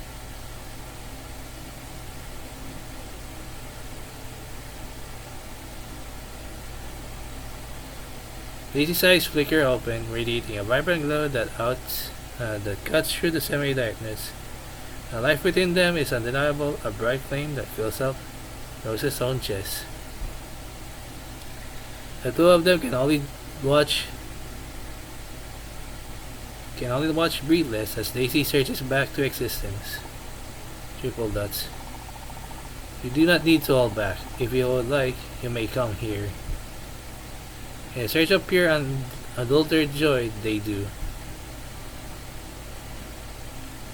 Daisy's arm cradled them as they collided to them, their arms moving with the fluid and gentle grace they have always possessed. Rose loses themselves in Daisy's arms. Besides them, they can feel Violet leaning into it as well. If angels exist, then Rose thinks they are being hugged by one of them. I can't say the words that I feel yet. Even if I'm meeting them, they're still overwhelming to think about for too long. But they're no longer as terrifying as they were beforehand. Triple dots. Triple dots. Taking it off was scary. Taking that leap was scary. It was the scariest thing I have ever done. But I saw you up there, and I was so scared that I'd blink and it'd be the last time I ever saw you. I don't think I could ever leave myself if I didn't. If I didn't do something. And when it came down to that, well, it didn't seem like I had a choice. There's no real option if one of them is leaving you on your own.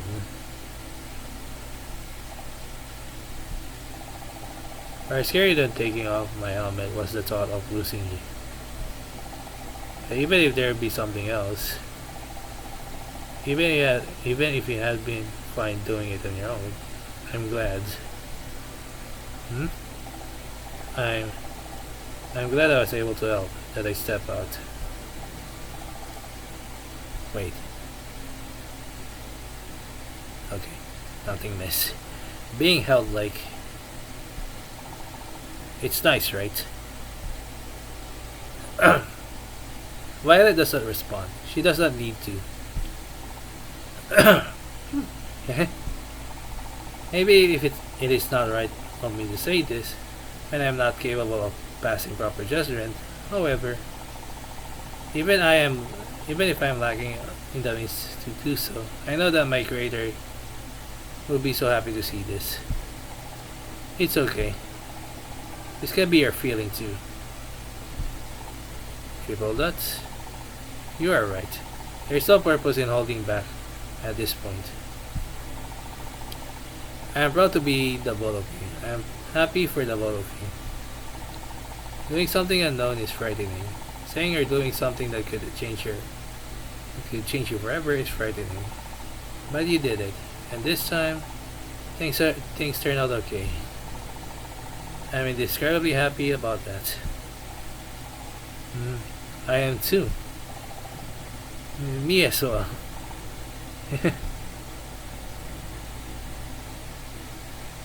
10 minutes from now, when they finally remove themselves from their embrace, Daisy will return to their place in the core.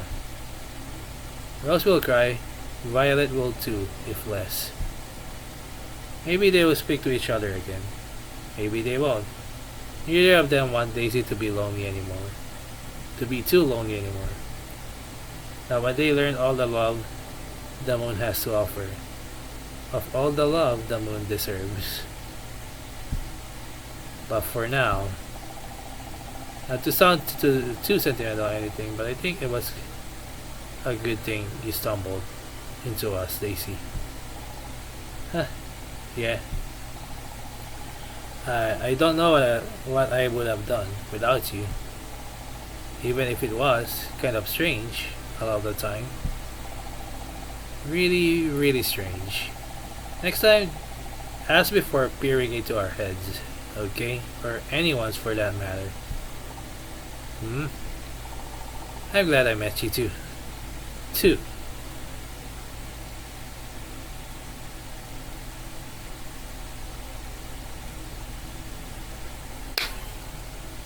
Boy. That was pretty amazing. There's like a miniature lore, but the most important was the characters along the way on the visual novel. Overall, I really enjoyed it. It has like at least gave like a little bit of like, of course, a little bit of lore what was happening in the game first, and then of course you have the characters. The characters, I think, are still pretty phenomenal. This visual novel is pretty good to amazing. I would rate that. There's a lot of craft and love into this, and there's really care into into the creation of the story. Overall, it was pretty good. I enjoyed it. I would like to have like more into like deep analysis into this, but sometimes I really just don't have the time. Most of the time, I already did gather what the story and the characterization. The characterization of the characters are pretty good. I enjoyed every second of it, and as well of the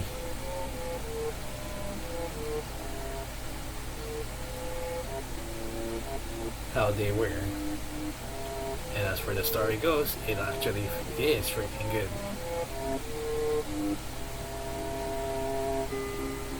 Man, I don't know what else to say.